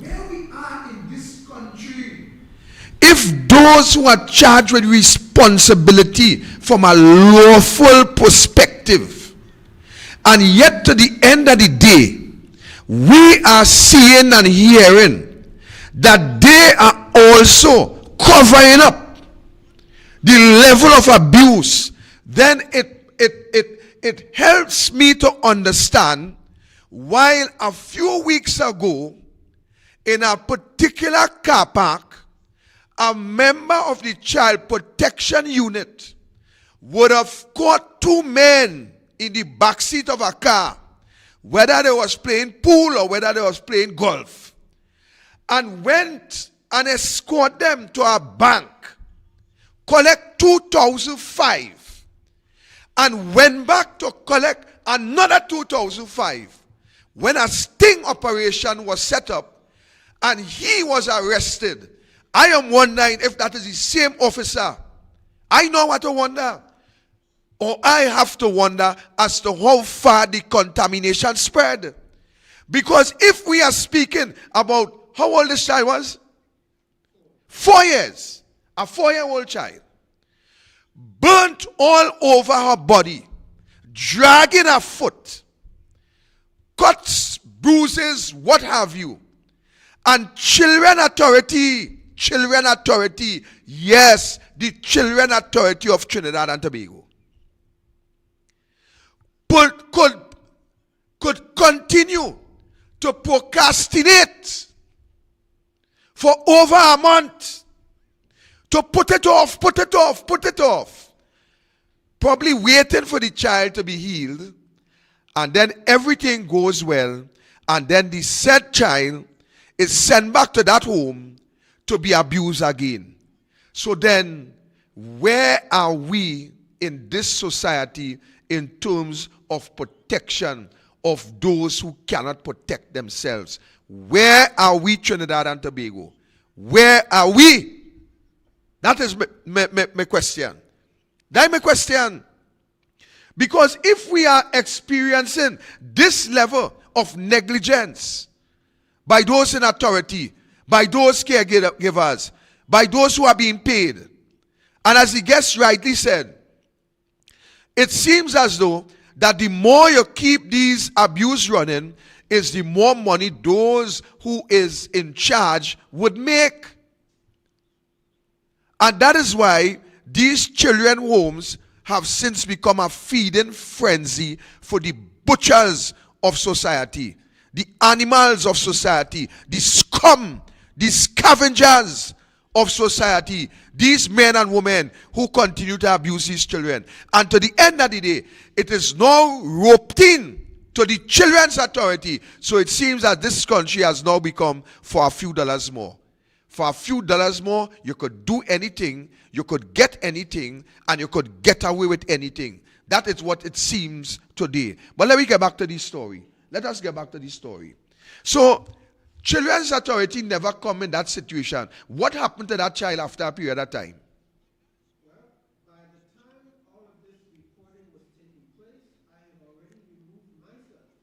From being involved in the project. So what we have now are concerned neighbors who are seeing, some of their school teachers and so forth, who are keeping me informed as to what they see and what is going on. I myself got out of it because I strenuously objected to men being around the girls in the beginning and in the first place. I was told in the first place, men are not supposed to be around these girl children. They've been abused. So I said, well, good. And so for 3 months, I moved out of the area. I came back, et cetera, et cetera.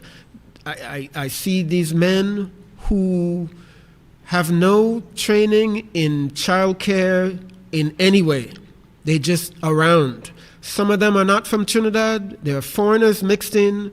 I don't know why you would take foreigners, foreign men who are here for however short period of time and put them around girl children in this situation, except you don't care about whatever abuse may occur. I've never seen anyone abusing anyone, but early in it, I found myself increasingly being pushed out and pushed out and pushed out because I don't put up with any such things, and everyone who knows me, they will know that. So I can't be around to see. So I was invited to do other things. I was conveniently not around. And by the time things came to a head with me in the program where I said, well, look, let me officially remove myself from any affiliation, things were very far gone. I've heard of these. This person knows people. She's from Trinidad. She has family members who apparently should be trusted family members. She has friends. She's an older woman. You should never have to get a stranger to take care of vulnerable children in such a situation. It's not like she just came to Trinidad and she doesn't know who to trust and who to bring around the children. She's from here. She has a full circle of family and friends and acquaintances and neighbors and so forth. So for her to give the children, these girl children, to these men who she doesn't know, who she just met, who are not, some of them are not from Trinidad, and to literally take a mattress, bring it into the man's place where he's living and have the girls lay down there, this sort of thing, I don't understand. You can take a mattress, take the girl's mattress, bring it to the apartment of where these strangers are living, put the mattress down, and they're the babysitters, and you leave for 3 days, that's it? Wait. So are you telling us that the individual, these men, do you have any idea what country they're from? Yes. Some are from the Caribbean. There's some people around from South America as well, but not Venezuela. And those are the two nationalities of people I've seen around, besides the Trinidadians who are around. So we have people from South America coming in. We have others from the Caribbean. This particular individual will allow these men to come to the home, put a mattress in our quarters, leave these men there, leave these girl children there, and then that caregiver will leave the facility for a few days. Yes, with the boyfriend. And the thing is, the men are not alone. One of the men, who are from another Caribbean island, his wife is supposed to be there with him. The problem is, she's away at work, so he's there alone with the girls. And then I looked into it a bit more. He's not really married to the wife. It's just like maybe his girlfriend, I don't know. So the whole thing stinks so bad, which is why I called Children's Authority and said, I want nothing to do with anything concerning this project anymore. Please look in your files and find my name. Yes, that's me. Remove me. Then they asked me, why are you removing your name? I didn't want to tell them. But of course, they wanted to know why I was removing myself from the program. So I told them some of these things. And they said they would look into it. And as a matter of fact, I found out they had by then already had visited the home when they had the discussion, who called. So that made me feel good that I wasn't the only one who contacted Children's Authority about this dangerous situation. Yes, no. So when they visit the home, you have information that they wanted to know who called. Yes. Right. But let me get back to this. So when that caregiver leave these men, let me just ask another question. During that period, have you noticed any video cameras, anything that could be used for recording purpose and so on within the facility? Out of the program by then, the person who told me these things is actually the one they blamed for calling Children's Authority in the first place. They said, look, these people came and this is what they were asking. As far as cameras, of course, a camera is just a cell phone away. So these days, the kind of phones we have are so sophisticated and powerful that I to say I didn't see a tripod set up, absolutely not. But I wasn't there during those days anyway. I am not alleging that sexual abuse or anything like that took place. I'm not alleging that. I'm saying the atmosphere that they set up, I understand, would lead any normal person to say this is an extremely unsafe situation for girls. You don't give them. Okay, if you have your own children, your own girl children, and you bring them to your brother's house, your uncle's house, some man's house that you know, even that's not done the way it used to be done in times past because of the times that we live in. But I'm saying these men are strangers. These are like tenants. They're strangers. They're people who you just met. Tenants. They're renting there. They're staying in an adjoining apartment. They're staying close to where the girls are staying. And you don't know them. So why would you bring the girls to a place where there's these men who no one really knows except for you, and God knows how you know them, but you're going away, you just leave them with whoever happens to be around, whether they're men, whether they're women, whether they're strangers, whether they're foreigners. I don't know if anyone would say this is the right way to take care of orphaned, abused children. Well, brother, I am looking further than that. I am looking that if you could have foreigners together, well, all is foreigners, whether from South America or from other Caribbean islands, and you have these men, you bring them to the home, then you leave, and you go on for a week, 4 days, 5 days, whatever time you left the place for. But my point remain is that if you bring these strange men there at a home where these children who are in the home are abused children, sexually, mentally, physically, whatever, Jet Li, Bruce Lee, all the Lee you could put with it. And then you leave these men there with these girls and you go on your way. I am not ruling out the possibility of this children pornography. I am not ruling out the possibility that is the reason why I asked if there were cameras, but I know phone doing everything. You tell your cell phone doing everything. But why would you bring in these men, put mattresses on the ground, and then you left the place abandoned for a couple of days and leave these men there with these girls and boys who are abused, and you left them there and you gone for a couple of days? Something had to be wrong. And then the child protection unit, they're more concerned about who make phone calls. Something had to be wrong. Somebody had to be getting paid. Big money have to be passing here, Trinidad. And I want to open the lines. I want to open the lines to you callers who want to call and give you the opportunity to ask a question. Feel free to ask a question. So we open the lines. Actually, you could put up the numbers. You could put up the numbers there for them, and we will give them the opportunity to call and find out, because I think people hearing what happened. The number to call is 3735488. 3735488. Feel free to make a call, and you can make your contribution, and you could ask a question. And let's see how we could wrap up this section of it.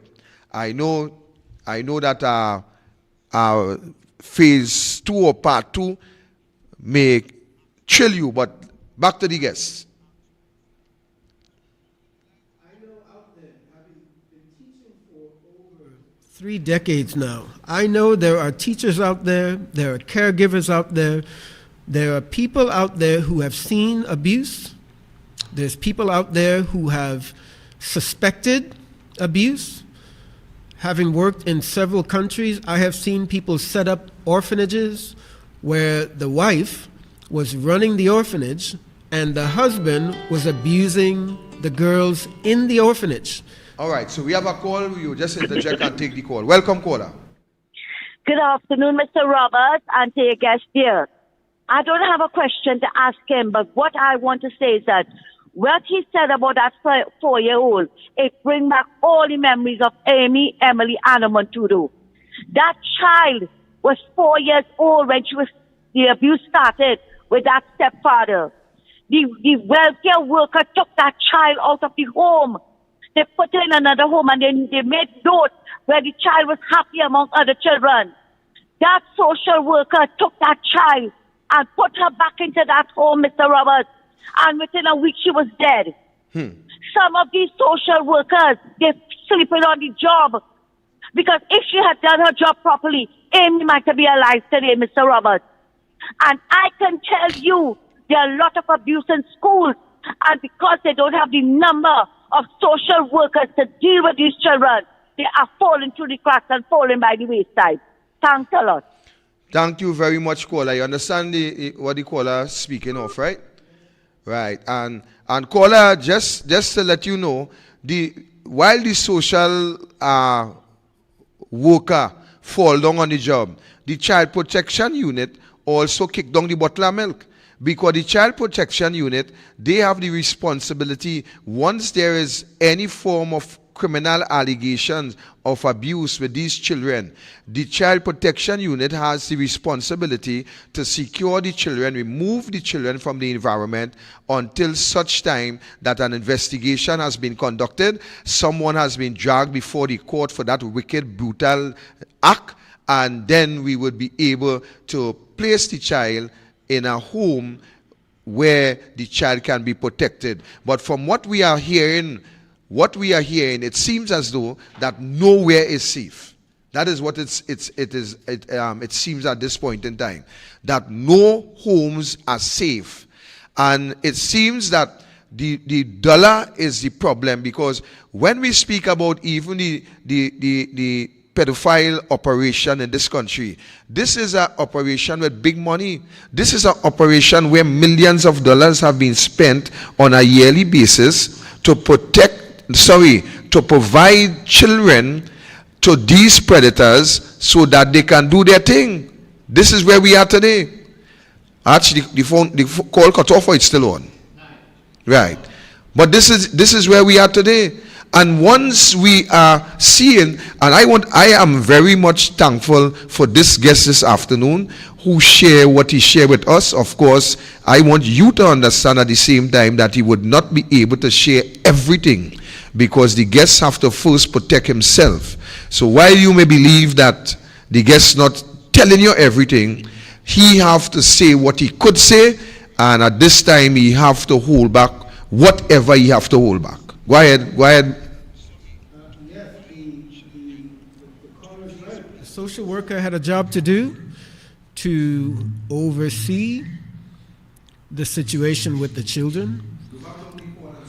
And the thing is, that is a second layer of help for these young people. You have the parents who drop the ball, they go into the hands of the government, then there are social workers, but still there are family members, friends, relatives, there are neighbors, there are school teachers, there are religious leaders, etc. All of us have to keep an eye on children. None of us can say it's only the social workers, it's only this people, it's only you. We all have to take the time to keep an eye on the children who are around us. That is why I volunteer in schools, in children's homes, because I'm another set of eyeballs to see what is going on. So while I am there, they're not going to abuse the children, but I can see the bruises. While I'm there, they're not going to do the evil that some of them do. And it might be a small percentage of people who are doing the truly evil things. But if you just pass the children's home every day, you pass the school, you never go inside, you drop your child on the sidewalk, and you never go and you meet the teachers. As a father, I have met all of the adults who have ever allowed to be around my children. I've sat down with a cup of tea with them. I've talked to them, I've gone into some of their homes. I want to know, what kind of person is this I'm entrusting my child to? So for you to just drop off your child somewhere, those days are gone. Even if it's a school, a mosque, a temple, a church, we have to be careful to look at the people who are around our children and ensure their safety. The children's homes take volunteers. You can volunteer. If you are a nurse at the hospital, take a Saturday afternoon, go into the orphanage, into the children's home, teach them first aid, teach them how to do the Heimlich maneuver, teach them these things, but while you're there, you are also able to see bruises on the children. You're able to see if the children are emotionally secure. You're able to look for yourself. These children's homes should not have bars and fences, and we can't get in. The doors have to be thrown open. The community, the wider community, has to take that level of care because these children are our children. We have to go in. We have to volunteer. We have time for these things. Myself, I threw my TV out of my house more than 2 decades ago. So without my TV habit, I have plenty of time to spend an hour at an orphanage, at a children's home, in a school. If you have a skill, it might be cooking Trinidad's traditional dishes or traditional sweets. Bring that into the school. Let's take this call. Welcome, caller. Hi, good night. Good night, Victor. Very, very New York here. Very insistent and very sad program tonight. Tonight, I want to kind of express, Victor, how I feel to know what is going on in my beloved country. Victor, I'm a retired police officer, Victor. This is unbelievable what I'm hearing tonight. Because I cannot say what I want to say over the airwaves because there are people listening. Because I am so pissed off that words cannot describe the feeling I have in my heart for what is going on in my country. Because I cannot. Because when I come to Trinidad, I will talk to you. I'm just lost for words and emotionally sick. What will happen, especially under this administration. Have a good night to you and all your listeners and to your guests. Have a good, wonderful night. Because I'm ready to stop. Believe me, I'm emotionally drained here to hear this thing. Have a good night, sir. Thank you, caller. I know how it is. I know how it is. I know, trust me, I know how it is because I have a 10-year-old and trust me, I think I understand the pain and the agony. And that is why I give the guest credit tonight for coming in, because for the guest to speak of his experience, I mean, while there are some limitation to what he can see, I know that it must be creating some sort of psychological effect on his mind for being within the precincts and seeing these things, especially when you are trained in a particular way.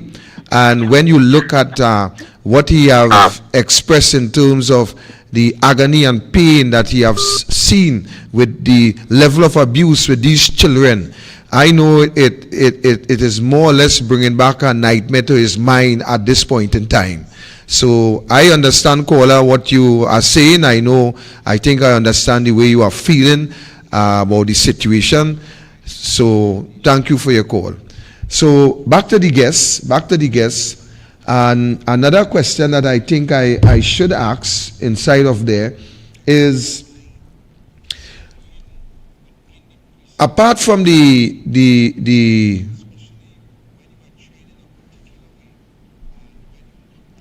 I can't know lost for words. Apart from the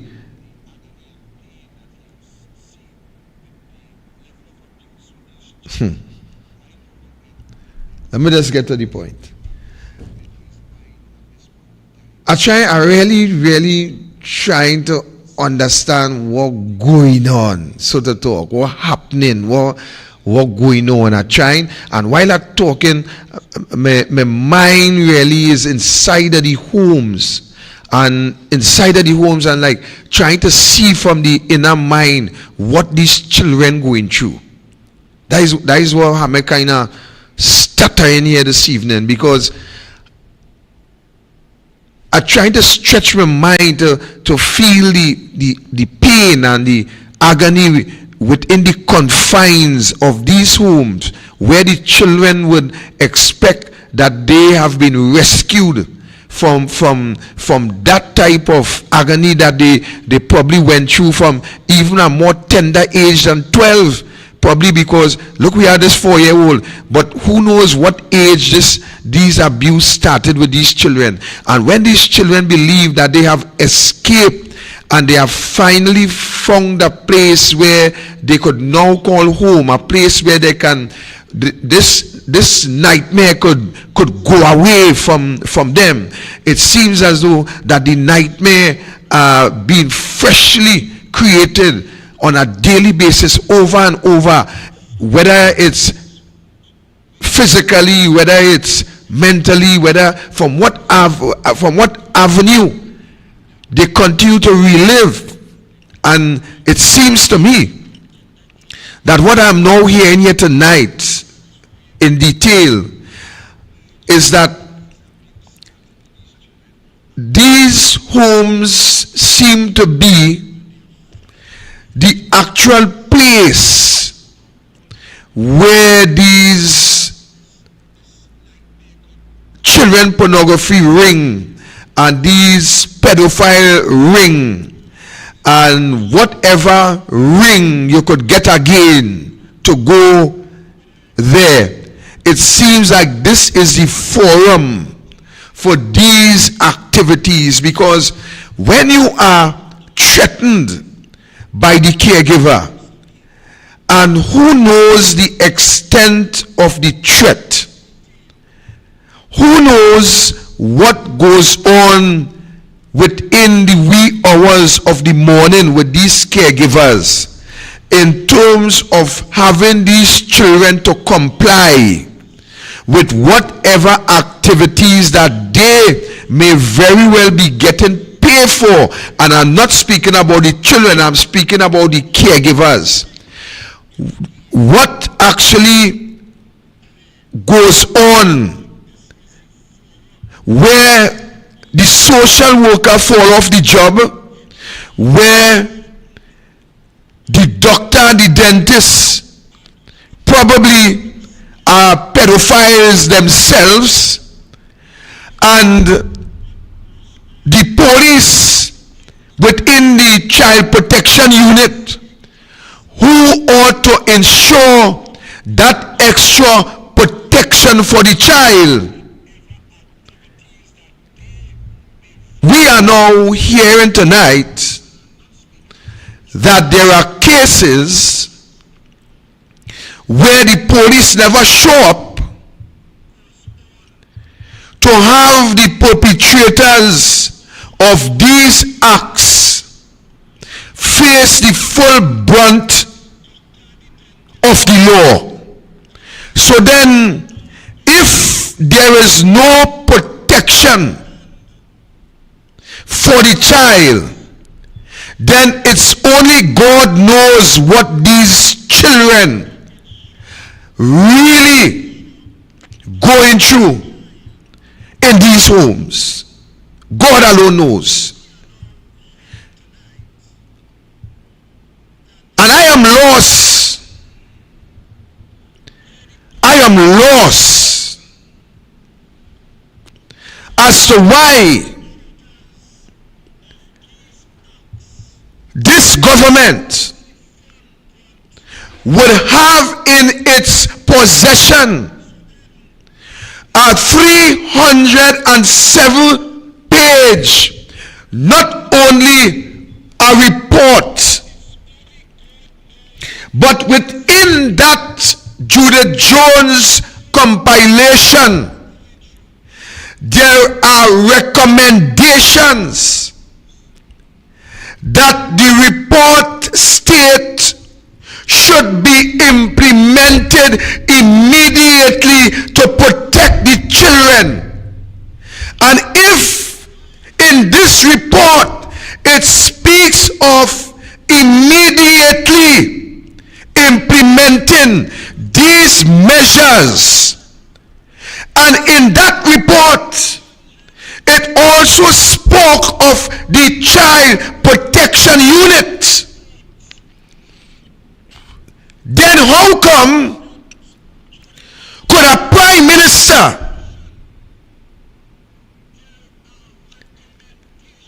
a government could take that report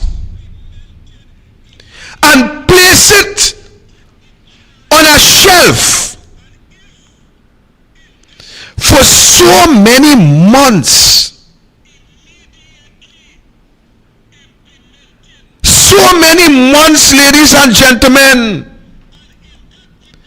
have that report collecting dust while our children collect abuse.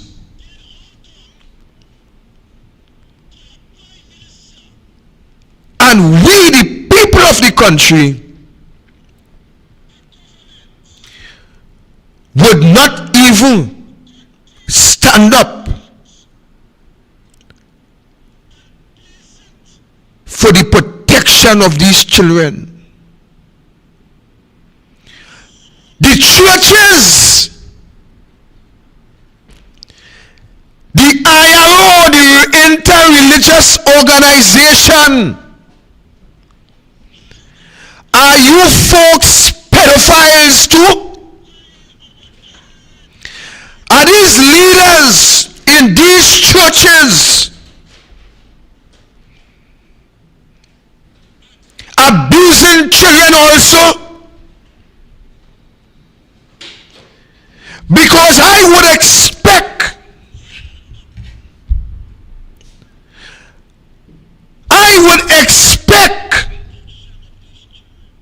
the religious bodies country to stand up and speak out and take to the streets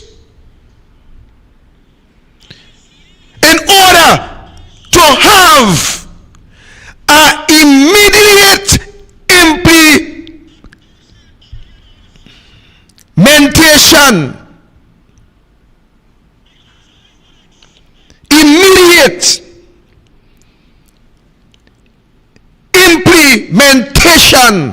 of this Judith Jones report. But guess what?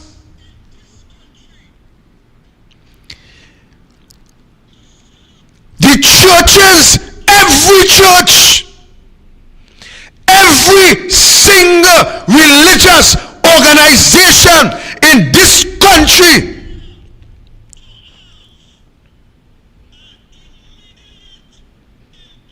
who would not stand up and speak out against the behavior of this government, at least with this Judith Jones report, the rape, the burns, the torture of these children rests on your pulpit and on your altar.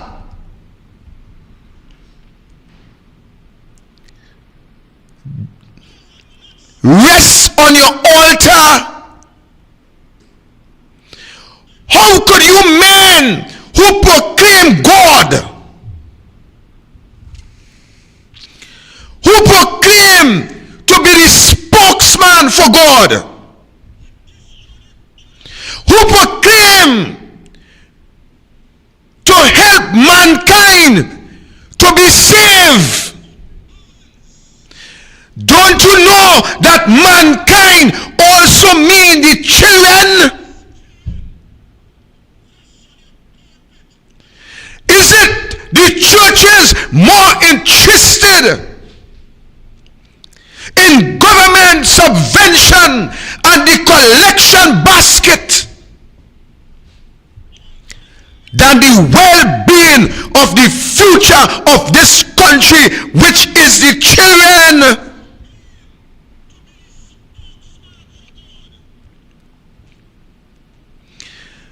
You pastors and preachers and elders and deacons and bishops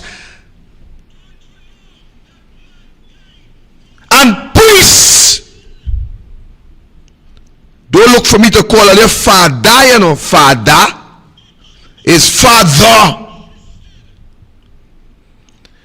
All you have betrayed God. All you have betrayed God. I, Victor Roberts, telling the church tonight that all you betray God. All you're more interested in the P&M subvention and the people's collection than to protect the children. The three P's go together.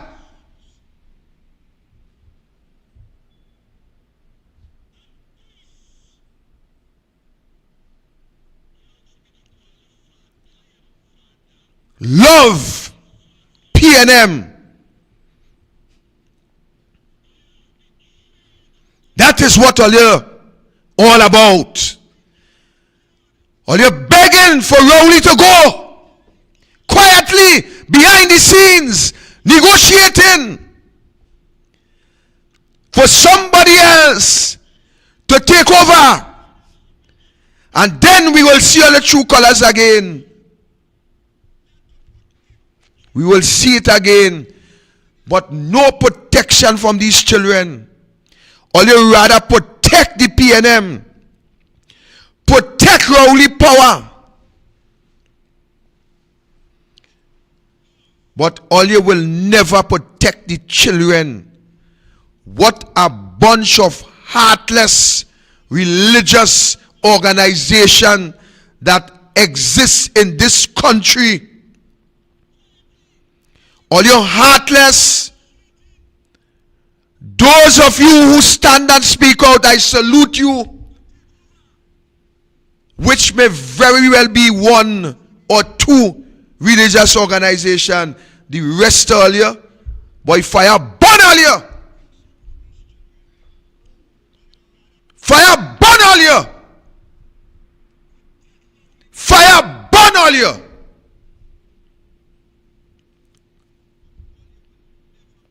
It's children.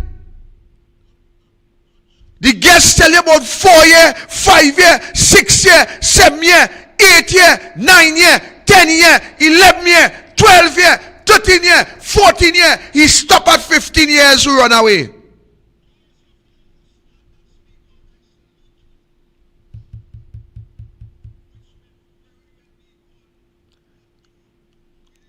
The TTPS tell us a couple Fridays ago 148 children missing, but nothing to be alarmed of. Devils. Welcome, caller. Hey, Victor, how you doing? Hello? Go ahead, caller. Here you know. All right, well, boy, I like to tell you, this program has me crying right now. I really sad about what I'm doing there, and the government, they're not doing that because they make care. It's the worst government we have had. All of them, especially children that already should be locked up. Because if they're protecting these caregivers and them, and these caregivers and them doing those things to the children and them, it is not healthy. The policeman who called just now is tied with him. And let me tell you guys good night and a very good show.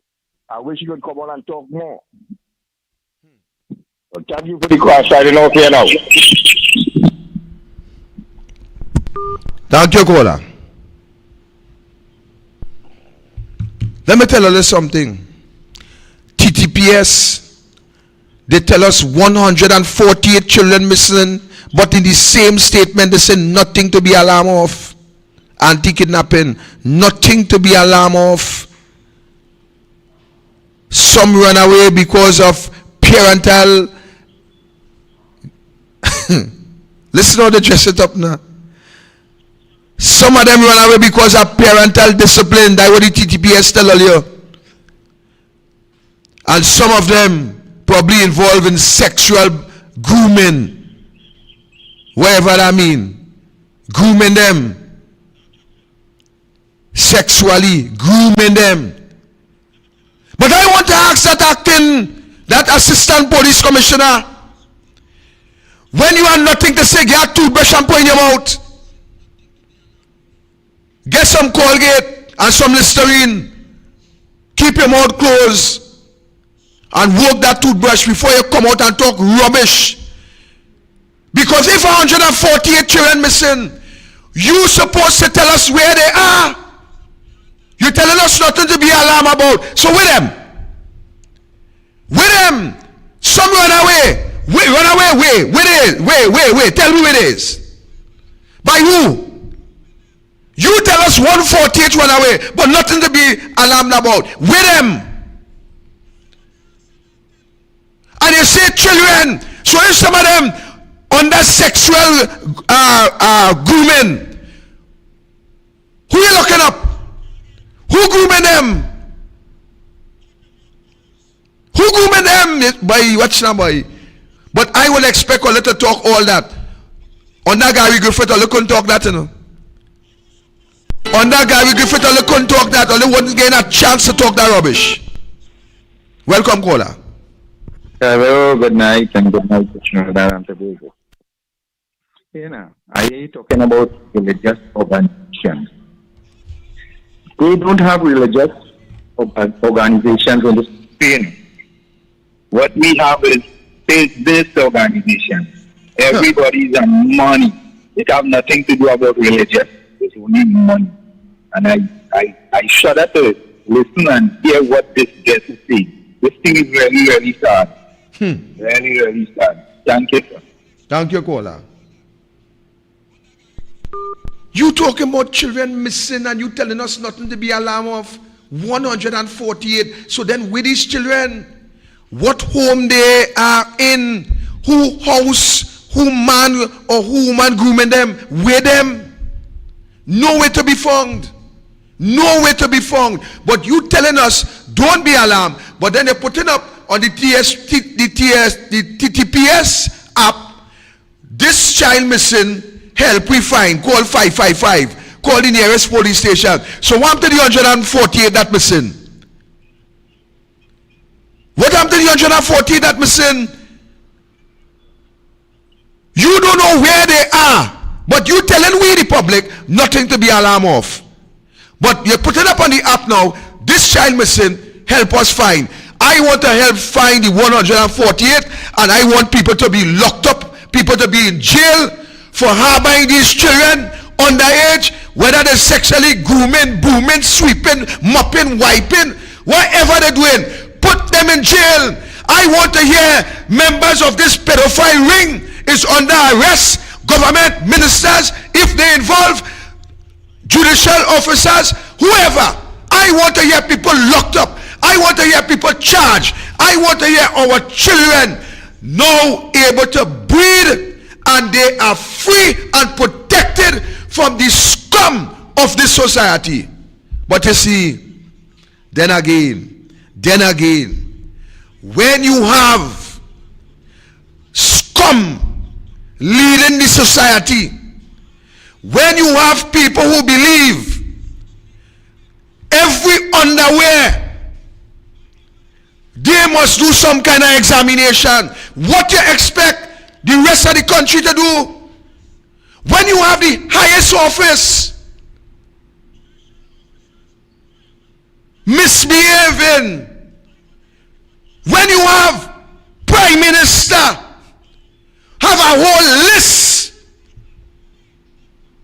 this one, that one, this one, that one, that one, this one, that one, licks here, licks there, licks over there, licks everywhere. What do you expect? What do you expect? Who is the head of this pedophile ring?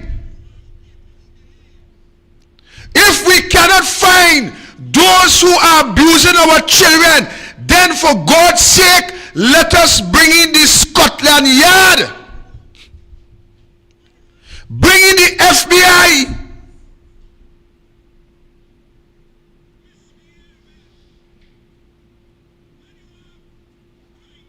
But where we going?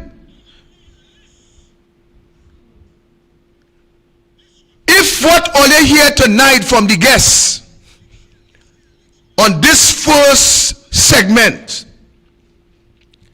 all you're convinced to do something,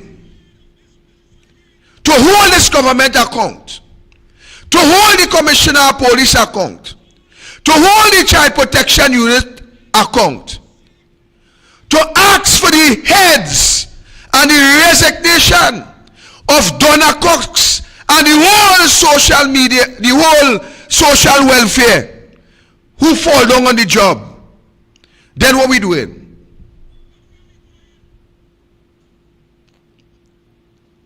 All again the facts, you know. We making sure the facts come to all, you know. We doing our part, you know, and we going the extra mile, you know.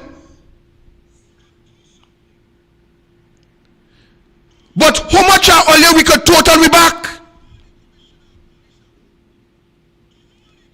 I salute the 100 and 304 people who came out when we carried that report to the embassy and the UN. I salute them. When I see them people by the Queen's Park Savannah Day, and the Sir Robert says, you we waiting on, I salute them, because it shows that there are 100 and a few people who willing to make themselves manifest publicly against the evil that is happening with these children. And they tell the police, you feel they're looking at Robert Salon to So they only locking up all our we.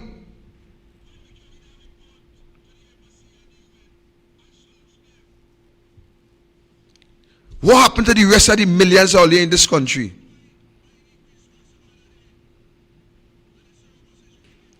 What happened to the 1.3 or 1.4 others that we have in this country? Are they satisfied? Or they like what's going on? I want to thank the guests tonight. A matter of fact, with 3 minutes, we just about 9 o'clock. But I want to give the guests the opportunity for any closing remarks on this segment. And we really do hope that he will come again where we could wrap this thing up. So any closing comment to you guests? The mic is yours. Let me close up this program tonight. Well, thanks to everyone who is listening. Thanks to everyone who has called. Thanks to everyone who cares enough to think it's not enough just to know, but we have to do something. Government has their part to play. The religious organizations have their part to play. But we, the people, have our part to play too. And what I would suggest is to think about the children's homes and orphanages that are in your own community. Are the doors chained up? Are they darkened? Are they locked up? Do you know what's going on inside? It's your community. So in the middle of the night, when these children are being abused and you are safe in your beds, now you know your conscience has been pricked, hopefully, or moved, and you have to volunteer, you have to go, you have to inquire. How many kids do they have? Do they have 100 kids? Do they have 5? Are they supposed to have 10, but 2 are missing? Well, they ran away. How do you know they're not buried around the back of the orphanage? These things happen. You have to take it on yourself to care for the children of our own nation. There's an African saying, it takes a village to raise a child. Well, everyone is using that now in a cliched way, but are we really trying to do that? What part does the citizenry play in safeguarding the children of one's own nation? We have a lot of work to do. Government has work to do. The private citizens have work to do. The teachers, the religious professionals, we who care are more than those who are doing this wickedness. We have the majority on our side. We have to get up and do what we need to do if we are people who care. Sitting home and praying and thinking and talking, okay, that's good too, but we need some action. We need you to open the doors of those children's homes and inquire, ask, try to make it your business and say, well, I'm a community member and this children's home is in our community. How many children are here? How many activities do they have? Maybe you have a skill you can bring in, whether it's sports, whether it's singing, whether it's academics, it doesn't matter what it is, some sort of skill training, job training. We need to take it upon ourselves to be active members of our society and not just sit back and say someone else is going to handle this problem. Our children are too precious. Let's put our hands and feet to our caring and do what we have to do. Thank you very much, guests, for coming in and sharing what you have shared for us. We know for a fact that you can only go to a certain limit, and we do appreciate that because, of course, we recognize that your safety comes first, and we would not want to do or say anything to jeopardize that. But as we wrap up tonight, I want to leave you with something that the guests just said. And I want to even echo that to the Assistant Commissioner of Police who speak of the 148 that missing, but nothing to be alarmed of. I am asking you, sir, and the wider public, this 148 children that missing, are you sure they are not buried somewhere? Are you sure they are not buried in the back of someone's home? Are you sure they are not kidnapped and being sexually abused? Are you sure, Mr. Assistant Commissioner of Police? I want you people of Trinidad and Tobago to think about it and to pay attention to the little insight that you get here tonight as to what is taking place with this is only 2 or 3 homes that this individual spend some time assessing. What about the homes that he have never been to? I want you to think about that. I want you to think about the children that continue to go through this agony. And while you think about it, I want you to get up in the night, go to your child room, and make sure that your child is really safe. Good night. A code, a mafiosi code. We keep each other's secret. It's only when you break rank, you go there and expose us, and for that, we're going to kill you politically. It's the code of the Cosa Nostra. As long as we stay together, we will survive together.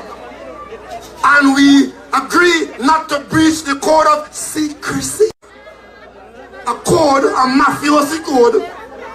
We keep each other's secret. It's only when you break rank, you go there and expose us, and for that, we're going to kill you politically. It's the code of the Cosa Nostra. As long as we stay together, we will survive together. And we agree